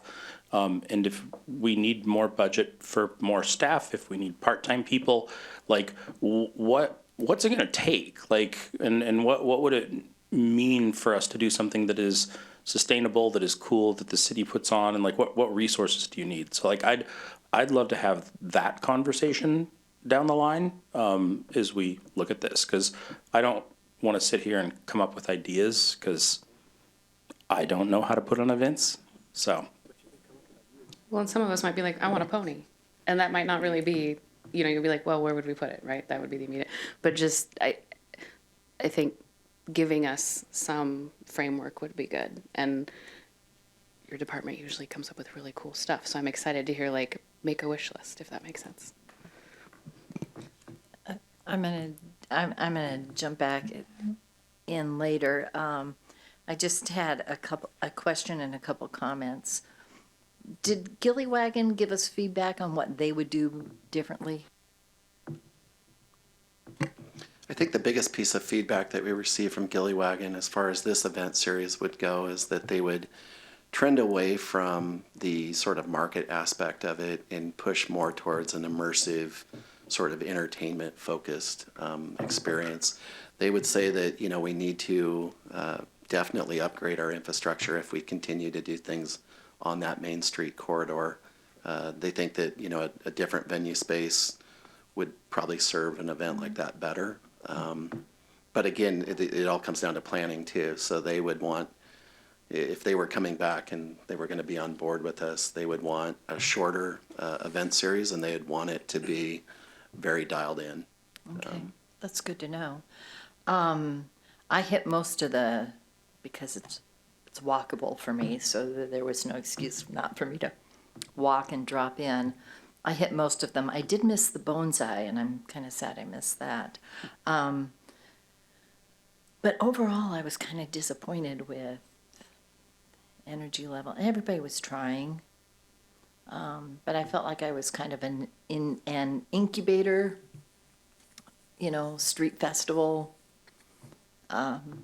So there wasn't, I was invested because it was part of Bothell, but if I was just a regular resident, I'm not sure that I would have come back every single week. Mm-hmm. I just do want to, because I've been in Bothell long enough, there were two events that happened historically that had huge turnout, and I don't know if we'll ever have an opportunity to relive that or revisit it, but two things that had great turnout year after year. One was an arts and crafts festival. One summer, I was actually a vendor, and I had this is going to date me. This is a few decades ago. I had applique sweatshirts when the temperatures were like 90 degrees, and maybe not the best marketing move, but huge. It was, around McMenamins and down Main Street. But I know there was interest in that. And then the other one that had a huge turnout, it was something I think the University of Washington put on, which was a springtime garden workshop. Cisco Morris was there, but that had a huge, people could do a rain barrel and attend workshops, and there were vendors there. And I just know, and I think those are kind of timeless things that if we can incorporate them in future activities, might do the draw that we're looking for. I do remember those events, and we did have some others as well. I do want to point out that attendance isn't always the success measure that you can, really bank on. And I say that because in the event that, we had over the summer, we were averaging maybe 200, 250. A little bit deeper into the series, a little bit more, certainly early on. I think Father's Day was the least attended, and that was right after our Pride celebration. That didn't, the contractor that we had to produce that event, we were paying them. So when I look at like success and then I look at attendance, we have other big events that have a tremendous amount of attendance. And I'll say like the local market series that we do right here at City Hall and kind of across the street, and working with that producer, what they've told us is that they're not sure they can continue to do that event because they're losing money. But it's a well-attended event. There's, a lot of people show up to that. There's a lot of vendors. It is very popular. Doesn't have the frequency. We do about 4 a year here. But that is that challenge, like finding that sweet spot. And those things are really expensive. So maybe to answer your question, we would really think about condensing that and making it more of a marquee type event. But again, that's going to cost money to do. It's going to cost resources. Have I put together a wish list? No. But I do think that, certainly the pros plan is going to inform what some of those needs are that are out there today, and give you some choices to make down the road. I'm going to sneak in just on that. Could you, and it can be an email, but could you help us understand how an event like that loses money and what circumstances would need to change? Not because I'm going to go change them, but that would help it, because it is popular. I hear about it from people, and there are a lot of people there. And I'm not surprised to learn that attendance doesn't mean profit, because I can think Country Village, Molbach's, places that were popular but that didn't make money. And so I would love to understand more about that problem. Yeah, it's an excellent question. I can certainly follow up with everyone on what that would be. We are setting up a meeting with that event, and we're going to try to figure out what that looks like and just try to understand better what it is that would make that more successful. Yeah, thank you.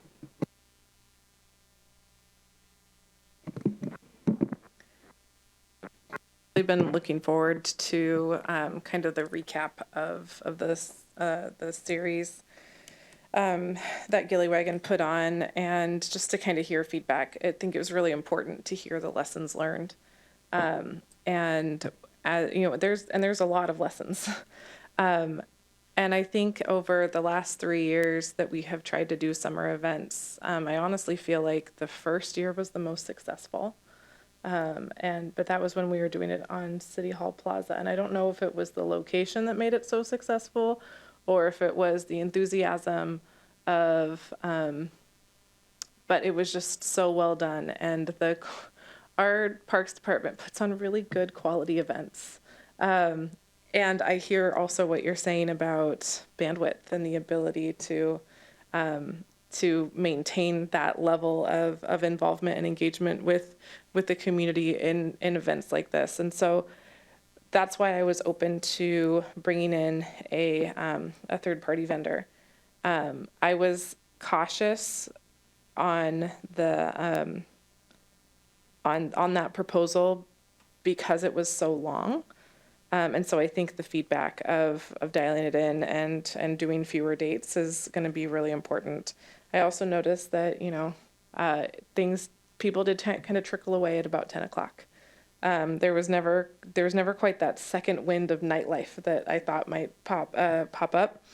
But I remember when we ended it at 9, and especially around the solstice, people were like, why, it's not even dark yet. Why are we ending this? So I strongly believe that 10 o'clock is actually the better time to end, even though you might have that last hour be a little quieter. And I think that, starting at that late date with a May 8th contract probably was a big reason why it didn't take off as like we would like it to. So I think if we're gonna do it again, and I would like to have summer events, I would like to find, a sustainable, enjoyable experience that we want to continue to invest in as long as we have budget for it. So I think starting to plan early is really important, because that also means that improving marketing. Because I noticed throughout the event series that it was the marketing that was missing. Like even just getting them onto the city website, like on the city calendar, it was missing. And so I heard you say that some of the deadlines were missed and late because, late signups with vendors and everything. I'd really like to see that be improved with another series. And I think by starting earlier and having fewer dates, that will work itself out on its own. I'm really glad that you brought up a farmer's market. I miss having a farmer's market in Bothell. I do realize that having a nonprofit or a volunteer-led effort is how we had farmers markets for so many years before the pandemic. And we still feel that loss in our community that they're not happening. And I don't know if a farmer's market, night market is the way to go. But so I think for me, a farmer's market is a separate thing that I'd love to see brought back in the pros plan of like what it would take to, and like who potential community partners could be for that. Then, like I said, with the quality of 1 year, I also prefer that it was a 6-week series. I think the 6-week series is maybe a better aim than 15 weeks. And I'm not convinced either way on this proposal, but it should either be preceding the park events, because we continued to have, there were weeks, for about 6 weeks in last summer, we had a Friday night park event and a Saturday night market. And those are busy weekends. And I'm wondering if we alternated with them, if we put the market on the same night as the park event, and then we just alternated, and it's like, you know, clear marketing pattern where this market is happening on Main Street this night, and then the next week it's in the park this night. Kind of like, it might work better. Or we say, you know, we're going to do 6 weeks of park events, and then the preceding 6 weeks or the 6 weeks after are markets. And I don't know what the answer is on what makes the most sense for our community. I think having a variety of events is great. Don't want to confuse people on like, what location am I supposed to be in? Like, that could be a concern if we have multiple locations. And I know that with the concerts and the movies, that sometimes could happen. So we'd be adding a third location in to make it even more confusing for people, but I hope it's not. And then I do remember some of the requests around infrastructure upgrades from Gillywagon. There was some issues with the light poles, and like if we do it after the 4th of July, then we could have the bistro lights hung across. And so I just thinking maybe we started too early, although I did love the Pride event. That was fantastic. As I was watching drag queens on a slope in heels with the median markers, and I was really, really afraid for some ankles that night. But they pulled it off. So I'd be curious around what some of the other infrastructure upgrades are, but I know having the ability for the vendors to plug in and have lighting was another one, and being able to connect into that. I do also agree with the feedback, and I'm sorry, I took a bunch of notes and I'm like sharing them with you. I do agree with the feedback that having a more immersive experience would be, I think, more in line with the vibe that we're going for, unless it were more like year one. Year one had a nice balance between like event performance plus market. And that, like I said, I think that was the most successful series that we've had so far.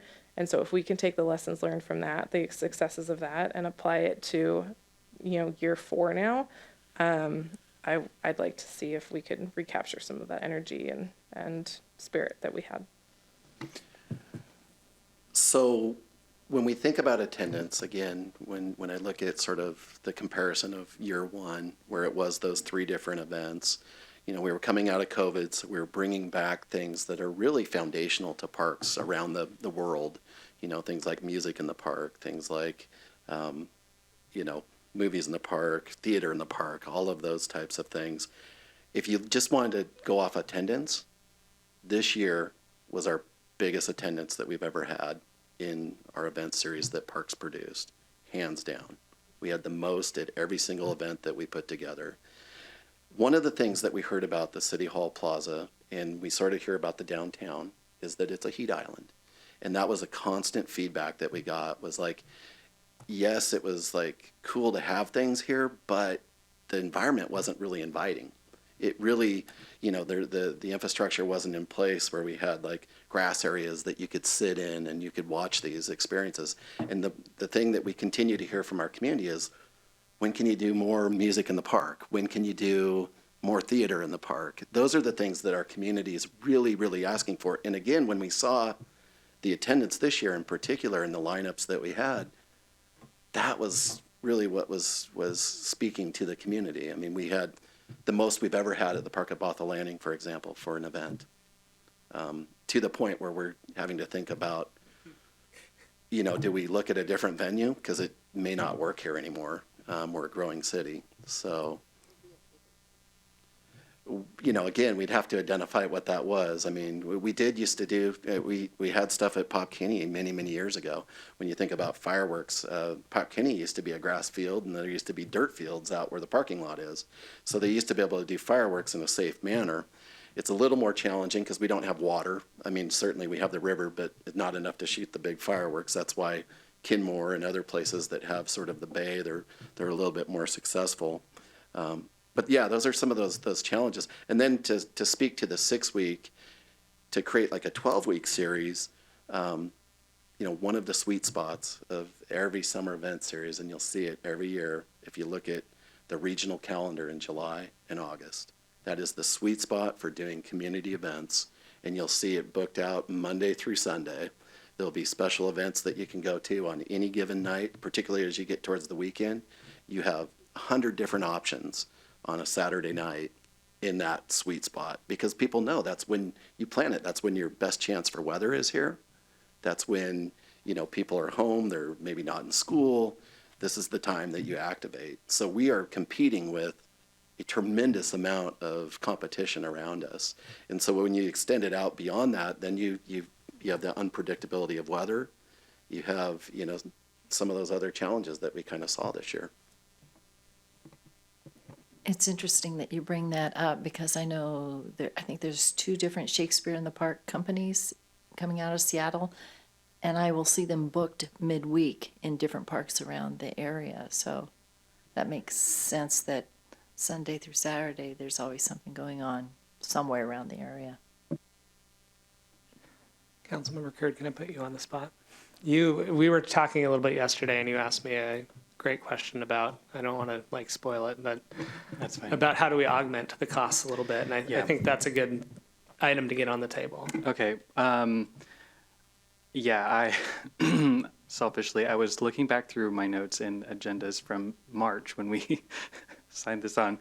There was a dissenting vote, and I can't remember if it was me because I remember that I had this pit in my stomach that we were spending so much money on a party. And that's not true to my college self. But I think we have approved sponsorship. And so sponsorship is now a tool in our toolbox. I don't know if we're going to be able to draw big sponsorship dollars for such an event if we don't have the history of attendance, because that's really the metric of success for businesses that are looking to showcase their brand. But I'm also just thinking about what is the intent behind setting up events in our downtown? Is it to showcase our downtown? Is it to partner with businesses? If it was to partner with businesses on Main Street, there was really no, other than the 2 restaurants and 1 brew pub, there was no really integration of the business community in co-creating that and sharing in that, and it felt very standoffish, like we were almost coming through and saying, this is our area that we want to activate, and there wasn't really buy-in from the business community there either. And so in retrospect, I'm like, was Main Street the right place to do it? We want to activate it. I'm so upset whenever I see things on Main Street and they're in the sidewalk. We closed the street, put it in the middle of the street. That's our area. That's our spot. Take the road, take the lane. So sponsorship was an opportunity that I was looking at, and then I was also thinking LTAC. So it's also City Manager Stannard reminded me that LTAC dollars aren't really supposed to be for 50 miles and greater. Well, what's going to incentivize someone from Wenatchee to come here and spend time on an evening or, in a weekend if they're already doing something else in town, and stop in Bothell, do your stuff in Seattle over the weekend or whatever, but spend time here. And I'm thinking, so reliability, but also just accessibility too. So we focus so frequently on family attendance, family-oriented events, and that's great.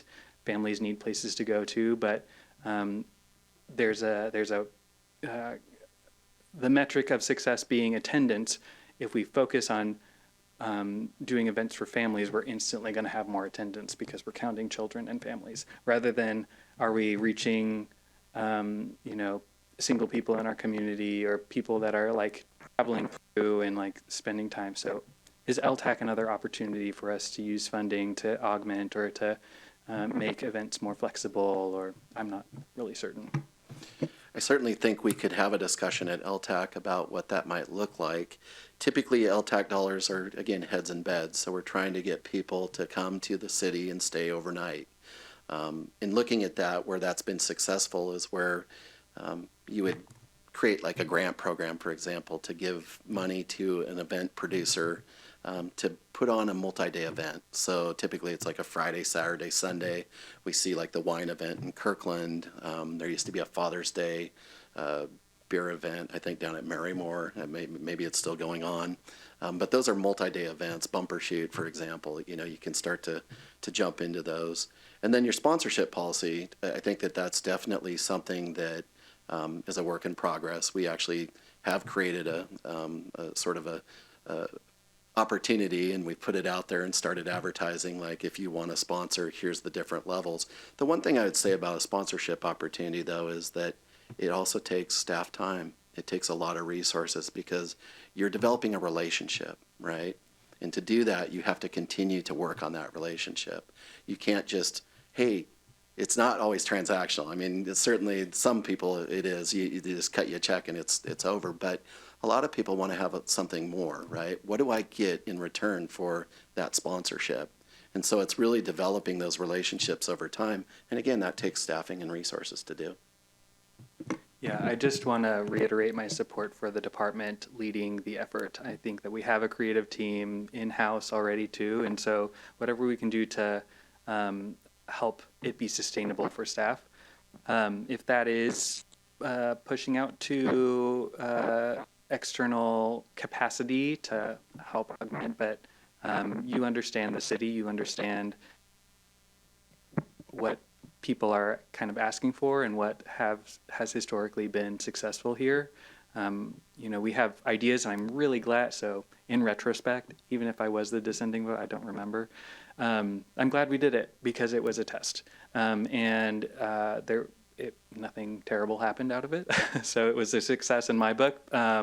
It got people to activate our downtown. Maybe it didn't pull people from the extremities of our town, but for downtown, it was a great coalesce around the space and provide activities for families and people who live here. So I think it was successful, but reiterating that the department has roots here, and you run events, you know what's successful, you know the hurdles, you know the regulatory challenges that we're working with, you know the space challenges, you know the bathroom capacities. These are the sort of things that we don't see when, from a policy perspective, we're like, we want people downtown. Okay, but how do we get there with staff buy-in and the creativity that already exists in your team? So just full support for staff, and thank you. Reiterate the support of council to your staff for showing up to these events too. It wasn't their idea, and it's hard to have 15 weeks in the summer of showing up on a weekend night. So I'm really thankful that we have staff who are flexible, who are aligned with our vision for creating spaces and activities for folks in our town. So thank you to your team. Well, thank you, Nick, and your team for doing this and being willing 50-50 to make it happen. Because it is, as Councilmember Kurd mentioned, in my mind, it is an experiment, and we did learn from it. We may or may not have accomplished what we thought we would accomplish from it. Maybe that's also a learning, is like, what do we want to actually, what are the outcomes we're looking for?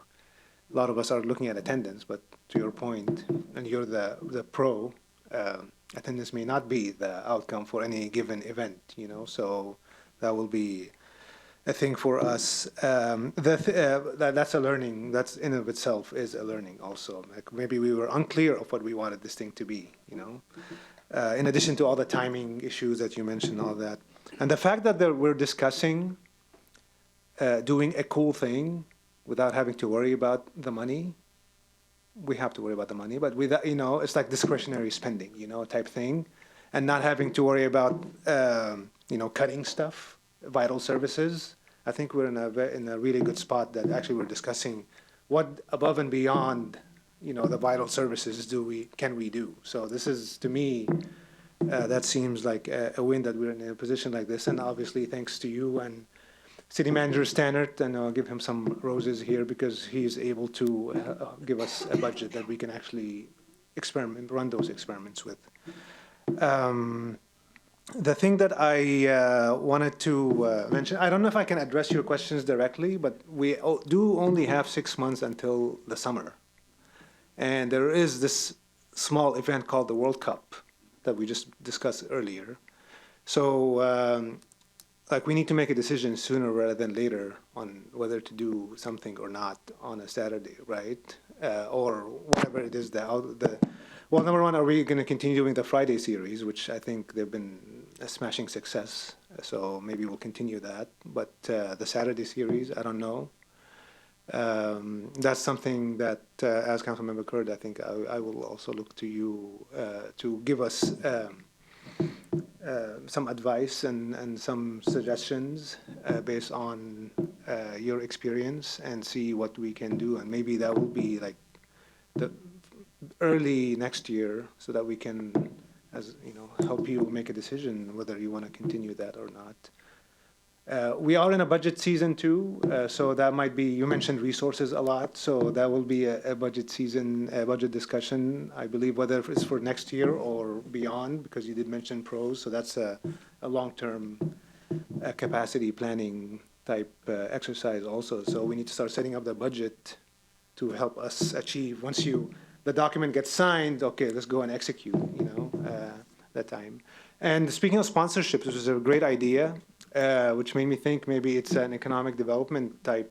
It's not only a cost center. Maybe there is a profit center discussion out of this from an economic development standpoint. And I don't know the answer to that one, but it's just an idea that that just came up, which is a really good idea. Now that we also unlocked sponsorships, what does that mean for us as a city as a whole, not just for parks and events? So that's my feedback. I don't have a direct answers to your question. And there's also Lot EFG, the temporary activation of that space, which is something we can do between Main Street, that space, and the park at Bothell Landing. I mean, we do have, they're not connected per se, but we can make them connected for special events type thing, right? So that's all I had. So it's more high level, not tactical things, but I know you have your finger on the button, so I want you to go ahead. No, I did want to address sort of the willingness. Anytime you fail, we all fail, and we feel that. But if we're not in an environment that we can fail, then we never learn, we never grow. So, kudos to you for giving the opportunity to try something new out, right? But from a capacity standpoint, we are there right now. I'm a 7-day-a-week operation. I have 19 full-time employees. We run 7 days a week. The bulk of our employees are just taking care of parks.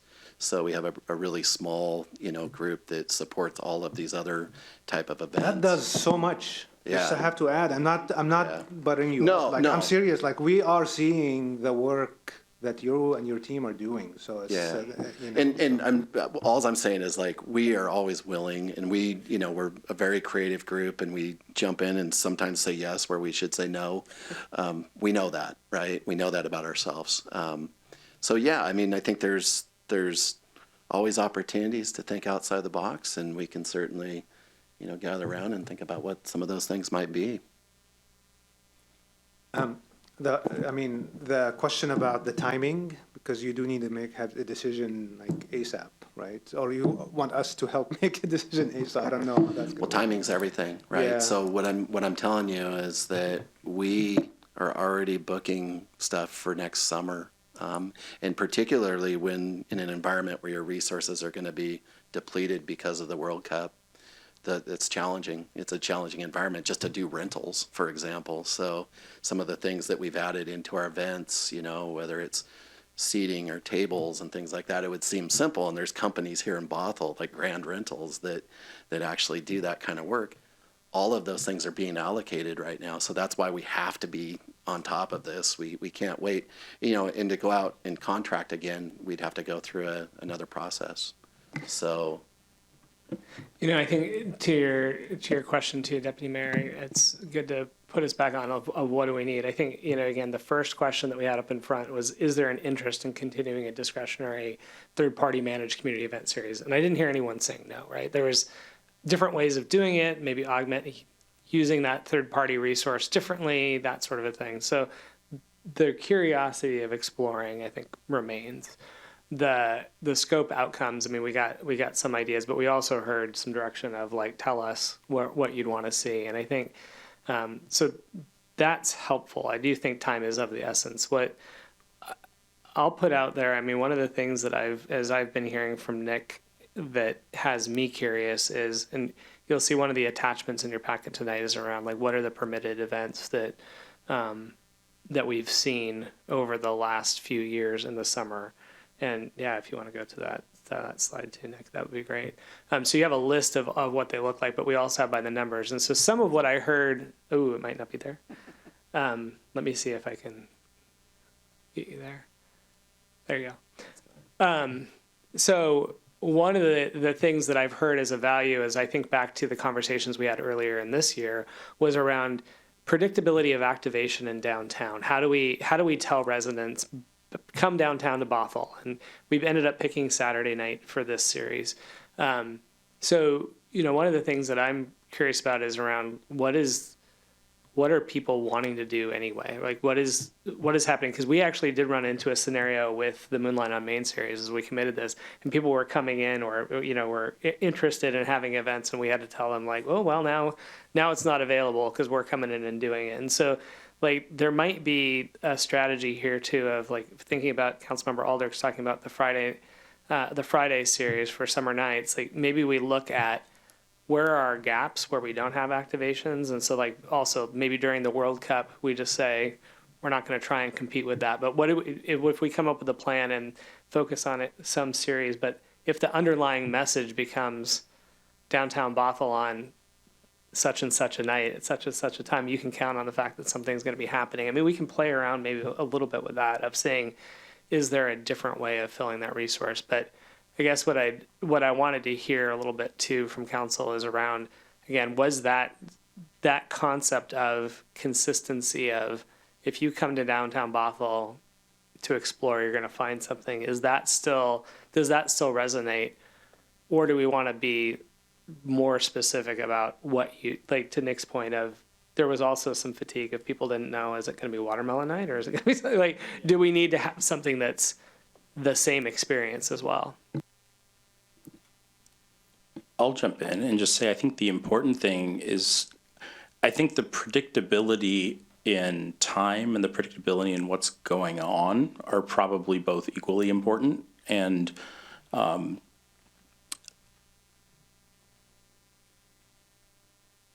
I was going to say something, it was going to be great. I'm not sure exactly what it was, so I'm going to think on it a minute and I'll come back.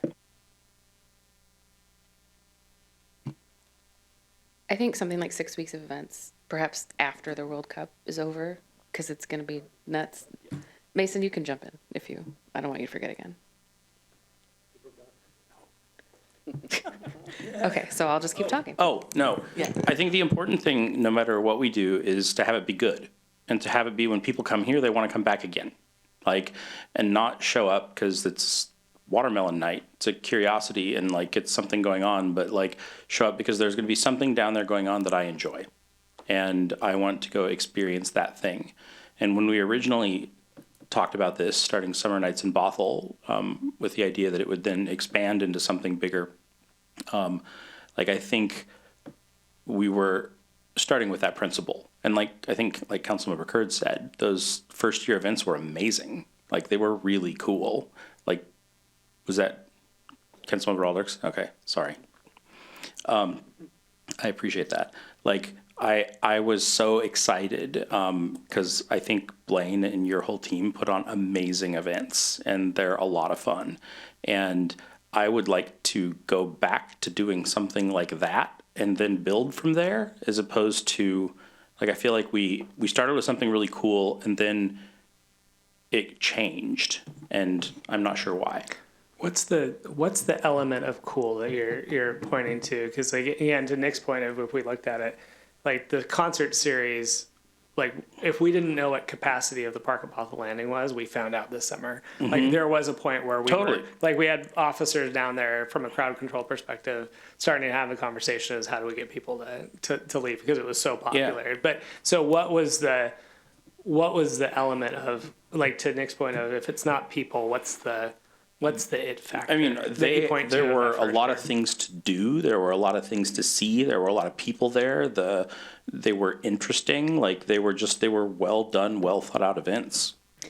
Well, and it was like music, booths where you could buy things, food, games you could play. It was a mix of everything.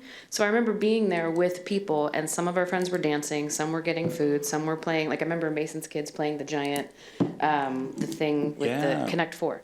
And it was like different stuff was happening. I think when it's just a farmer's market, like, I don't cook. Farmer's markets, like, I support them, but I won't be going there because I won't be using the vegetables that I buy unless I'm just going to eat them. But it, like, it had a lot going on and just more things for more people.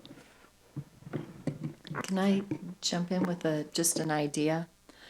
Everybody's probably tired of hearing me say, I would love a jazz alley or a triple door here in Bothell.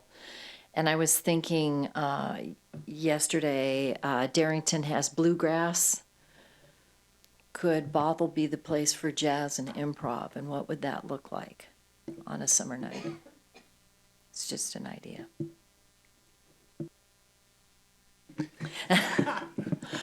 I think that one of the things that made the first year really cool in retrospect was that the events were authentic, and that was people in our community that were reflected in the events and in the games and in the art. And I think we lost something when we contracted out to a third party. I think that it felt like just programming, like the TV was on in the background on Main Street, rather than it was an authentic, lively experience with something to do, something to come down for, a program. It was just like, come down and spend time on Main Street, rather than there's an event happening, it's at 6 p.m., don't be late. So I think that authenticity of, like, having our community be featured and be focused, or people in our community, demographics in our community, cultures, that was really exciting and worthwhile to like not miss. So I think that was one of the things that the first year was really special, and I feel like kind of fell flat a little bit this past year. And you're talking about the Moonlight on Main series, right? Not Summer Nights, the Summer Nights. Or... Wait, the first year we called it Summer Nights in Bothell. We're continuing to have Summer Nights in Bothell. I was just making sure that it sounded like you were comparing it to. But Summer Nights kind of, that series changed a lot over time. Like, the first year when it was, like, down here and they were rotating between the different areas is the events that I'm talking about. It just quadrupled in size. I mean, all the elements that you're talking about, from booze and food and games and stage music, that's what music in the park is. All of those things exist. So that's where I was just trying to double check on what are the elements. Because you can play Connect Four. Yeah, I mean, all of that is happening. Like, I think we've always, like, in this body wanted, like, we have a pedestrianized Main Street. It's cool. We should do cool things there. I think another part of the discussion that's come up a couple times is it's not the best space for it. And someday, I hope, we're going to have a conversation about what to do with that moving forward. But that's something that I know I've been asking for years, is can we have a conversation about how to adapt this toward what we want it to be? And I feel like I'm hearing that space isn't what we want it to be, and yet we continue to not have the conversation around making it what we want it to be. So like, I'm not sure how to move forward with like I would love to have events downtown and to have it be in a place that's well adapted and well used for that. And like, that's not been a conversation we've been able to get through in the last few years.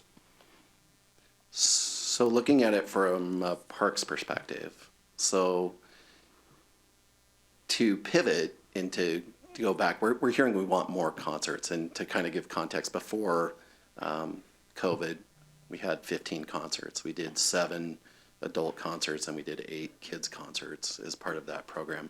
We're hearing from our community that they want more and more of that.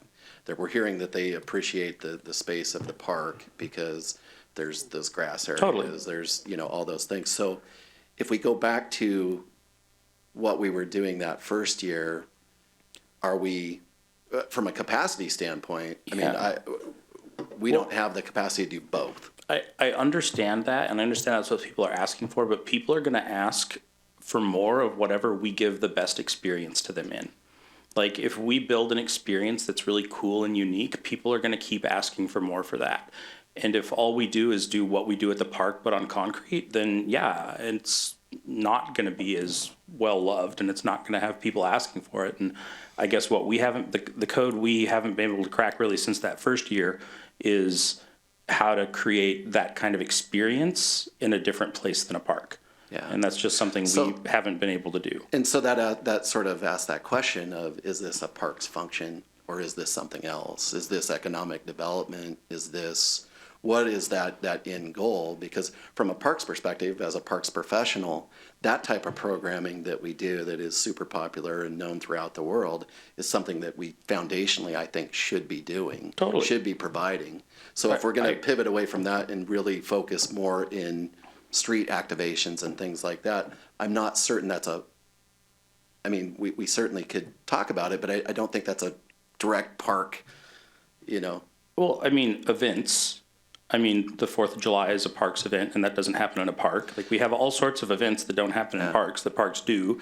Like, I think, is events a parks function? Well, I would say that the 4th of July event is a city event. It's really transitioned into much larger than just a parks event. We provide some of that production and some of that, organization, but it's really a citywide event. It's not it's not lifted by just the parks. The other thing that we brought up a little while ago is it seems like it's basically too late to get started for next year.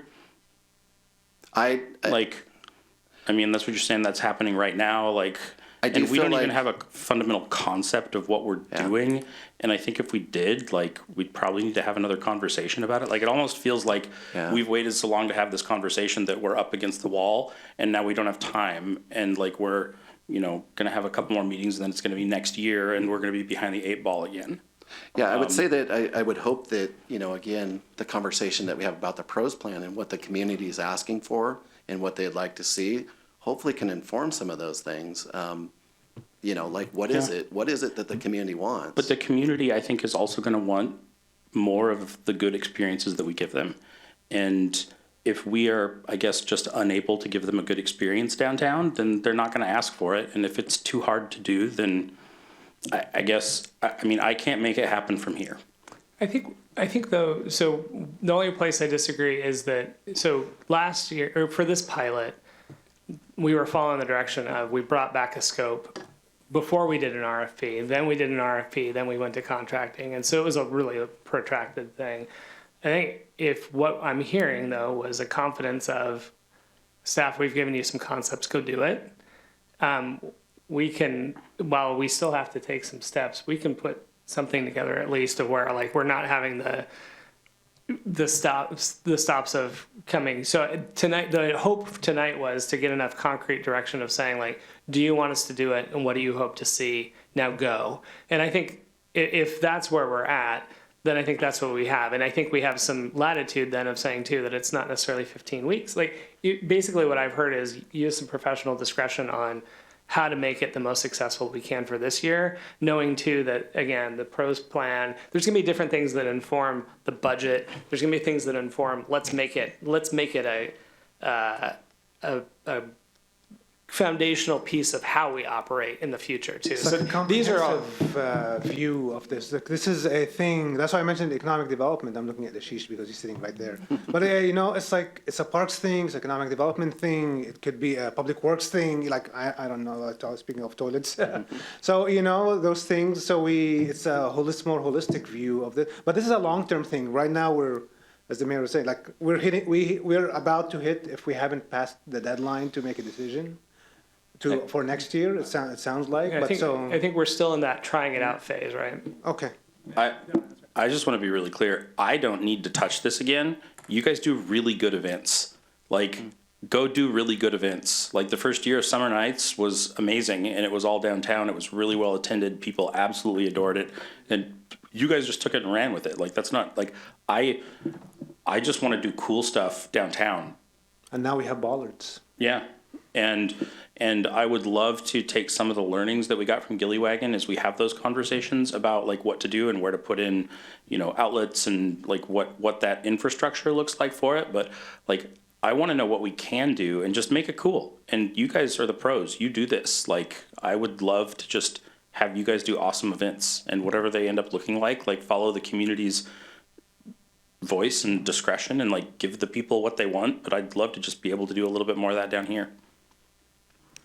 I wanted to say too, I think, is it possible that we have so much nostalgia for that first post-COVID Summer Nights because it was the first post-COVID Summer Nights, in the sense that it was multicultural too. It was multicultural, and it was one of the few times, like I remember, if I'm thinking back and remembering it correctly, at the time, we thought the vaccine meant no COVID. And we thought that it was like, we can hug our friends and we can gather and we can do things. And there was a lot of magic to that because it had been missing.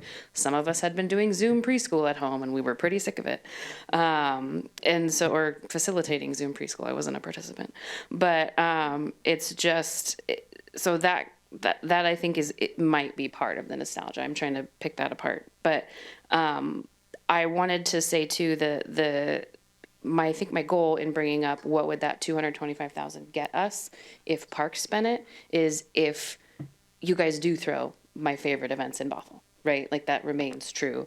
And so if it's like, if we do go with an RFP, please compete for it. Like, I don't know, like please come back with, here's what we think another vendor could do, but here's what we could do with that extra funds for our event series that we're throwing, right? So I guess I wanted to encourage, like, yes, we can hire an outside vendor. I think that there were some good positives and some good lessons with working with Gillywagon, and they did their best with a kind of a first shot draft ask.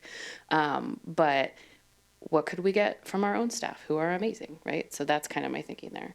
And then, yeah, this is a really fascinating conversation, and I hope it was helpful.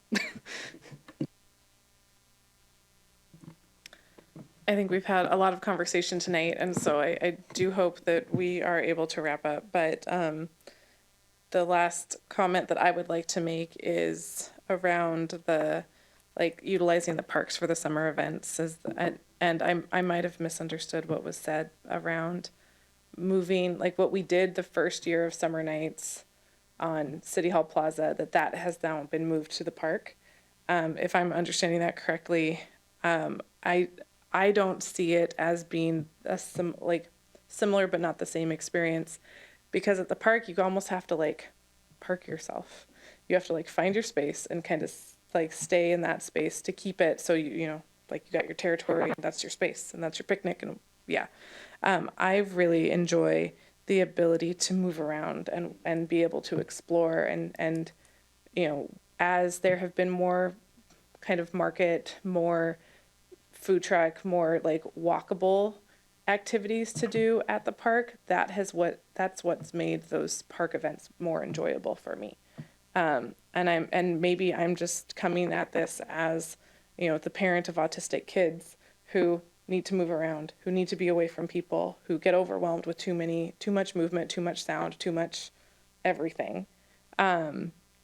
Those park events are actually overwhelming to my family specifically, and a lower key, spread out, you're able to kind of migrate and go around where you're most comfortable is what has been most successful. And I'm speaking to this as, from like a disability perspective, and recognizing that, like, yes, the park events are very popular, but they're also maybe exclusionary to some parts of our community and have different speeds and like different, I guess, intensities of experience is part of what is being an inclusive community. And that's why, like, year one, when we were doing it up here at City Hall Plaza, I was asking about where are our quiet spaces?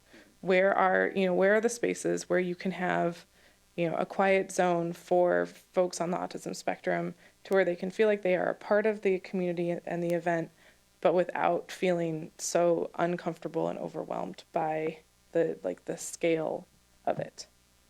And so I think to bring that back around as a piece of what we're discussing.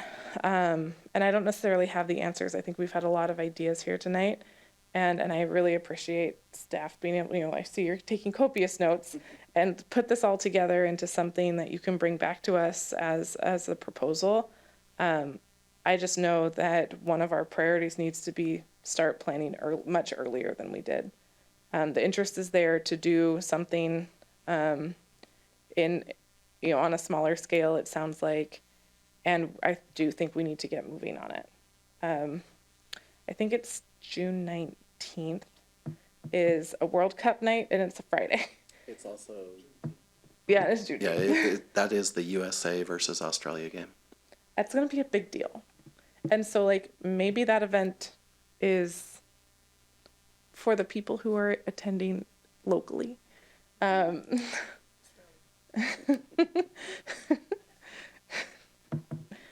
Maybe that partnership is at the college that night. And like maybe that's kind of the flagship event, because a lot of the other ones are noon game, like they're noon on weekdays. And yes, there are the diehards who will take time off of work and go wherever and be participating in the activities. But if there is one event that overlaps with our goals as a city that we could then like be a part of and get our community connected to a global activity, I think that would be really meaningful.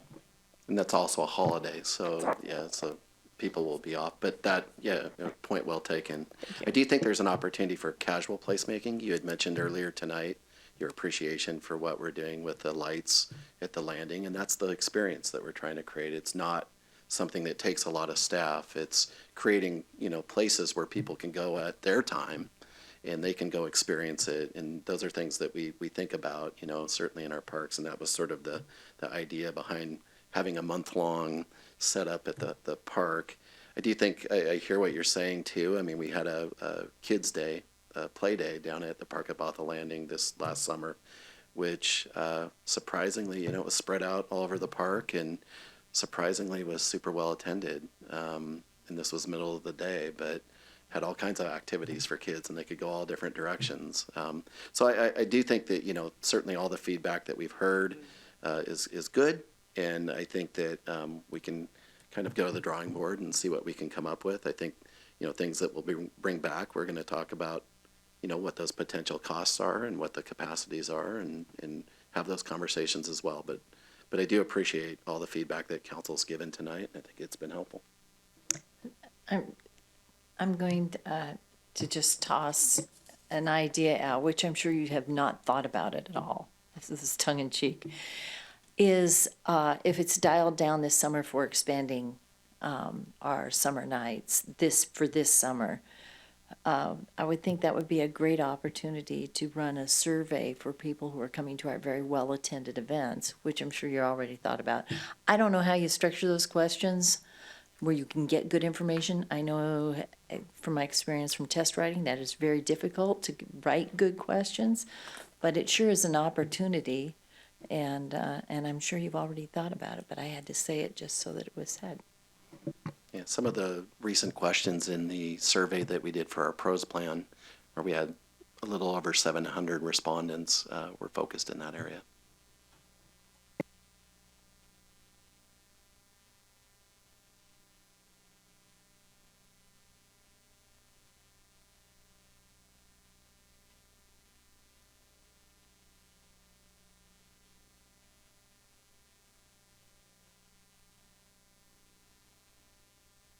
All right, we are going to move to closed session. Thank you, Nick.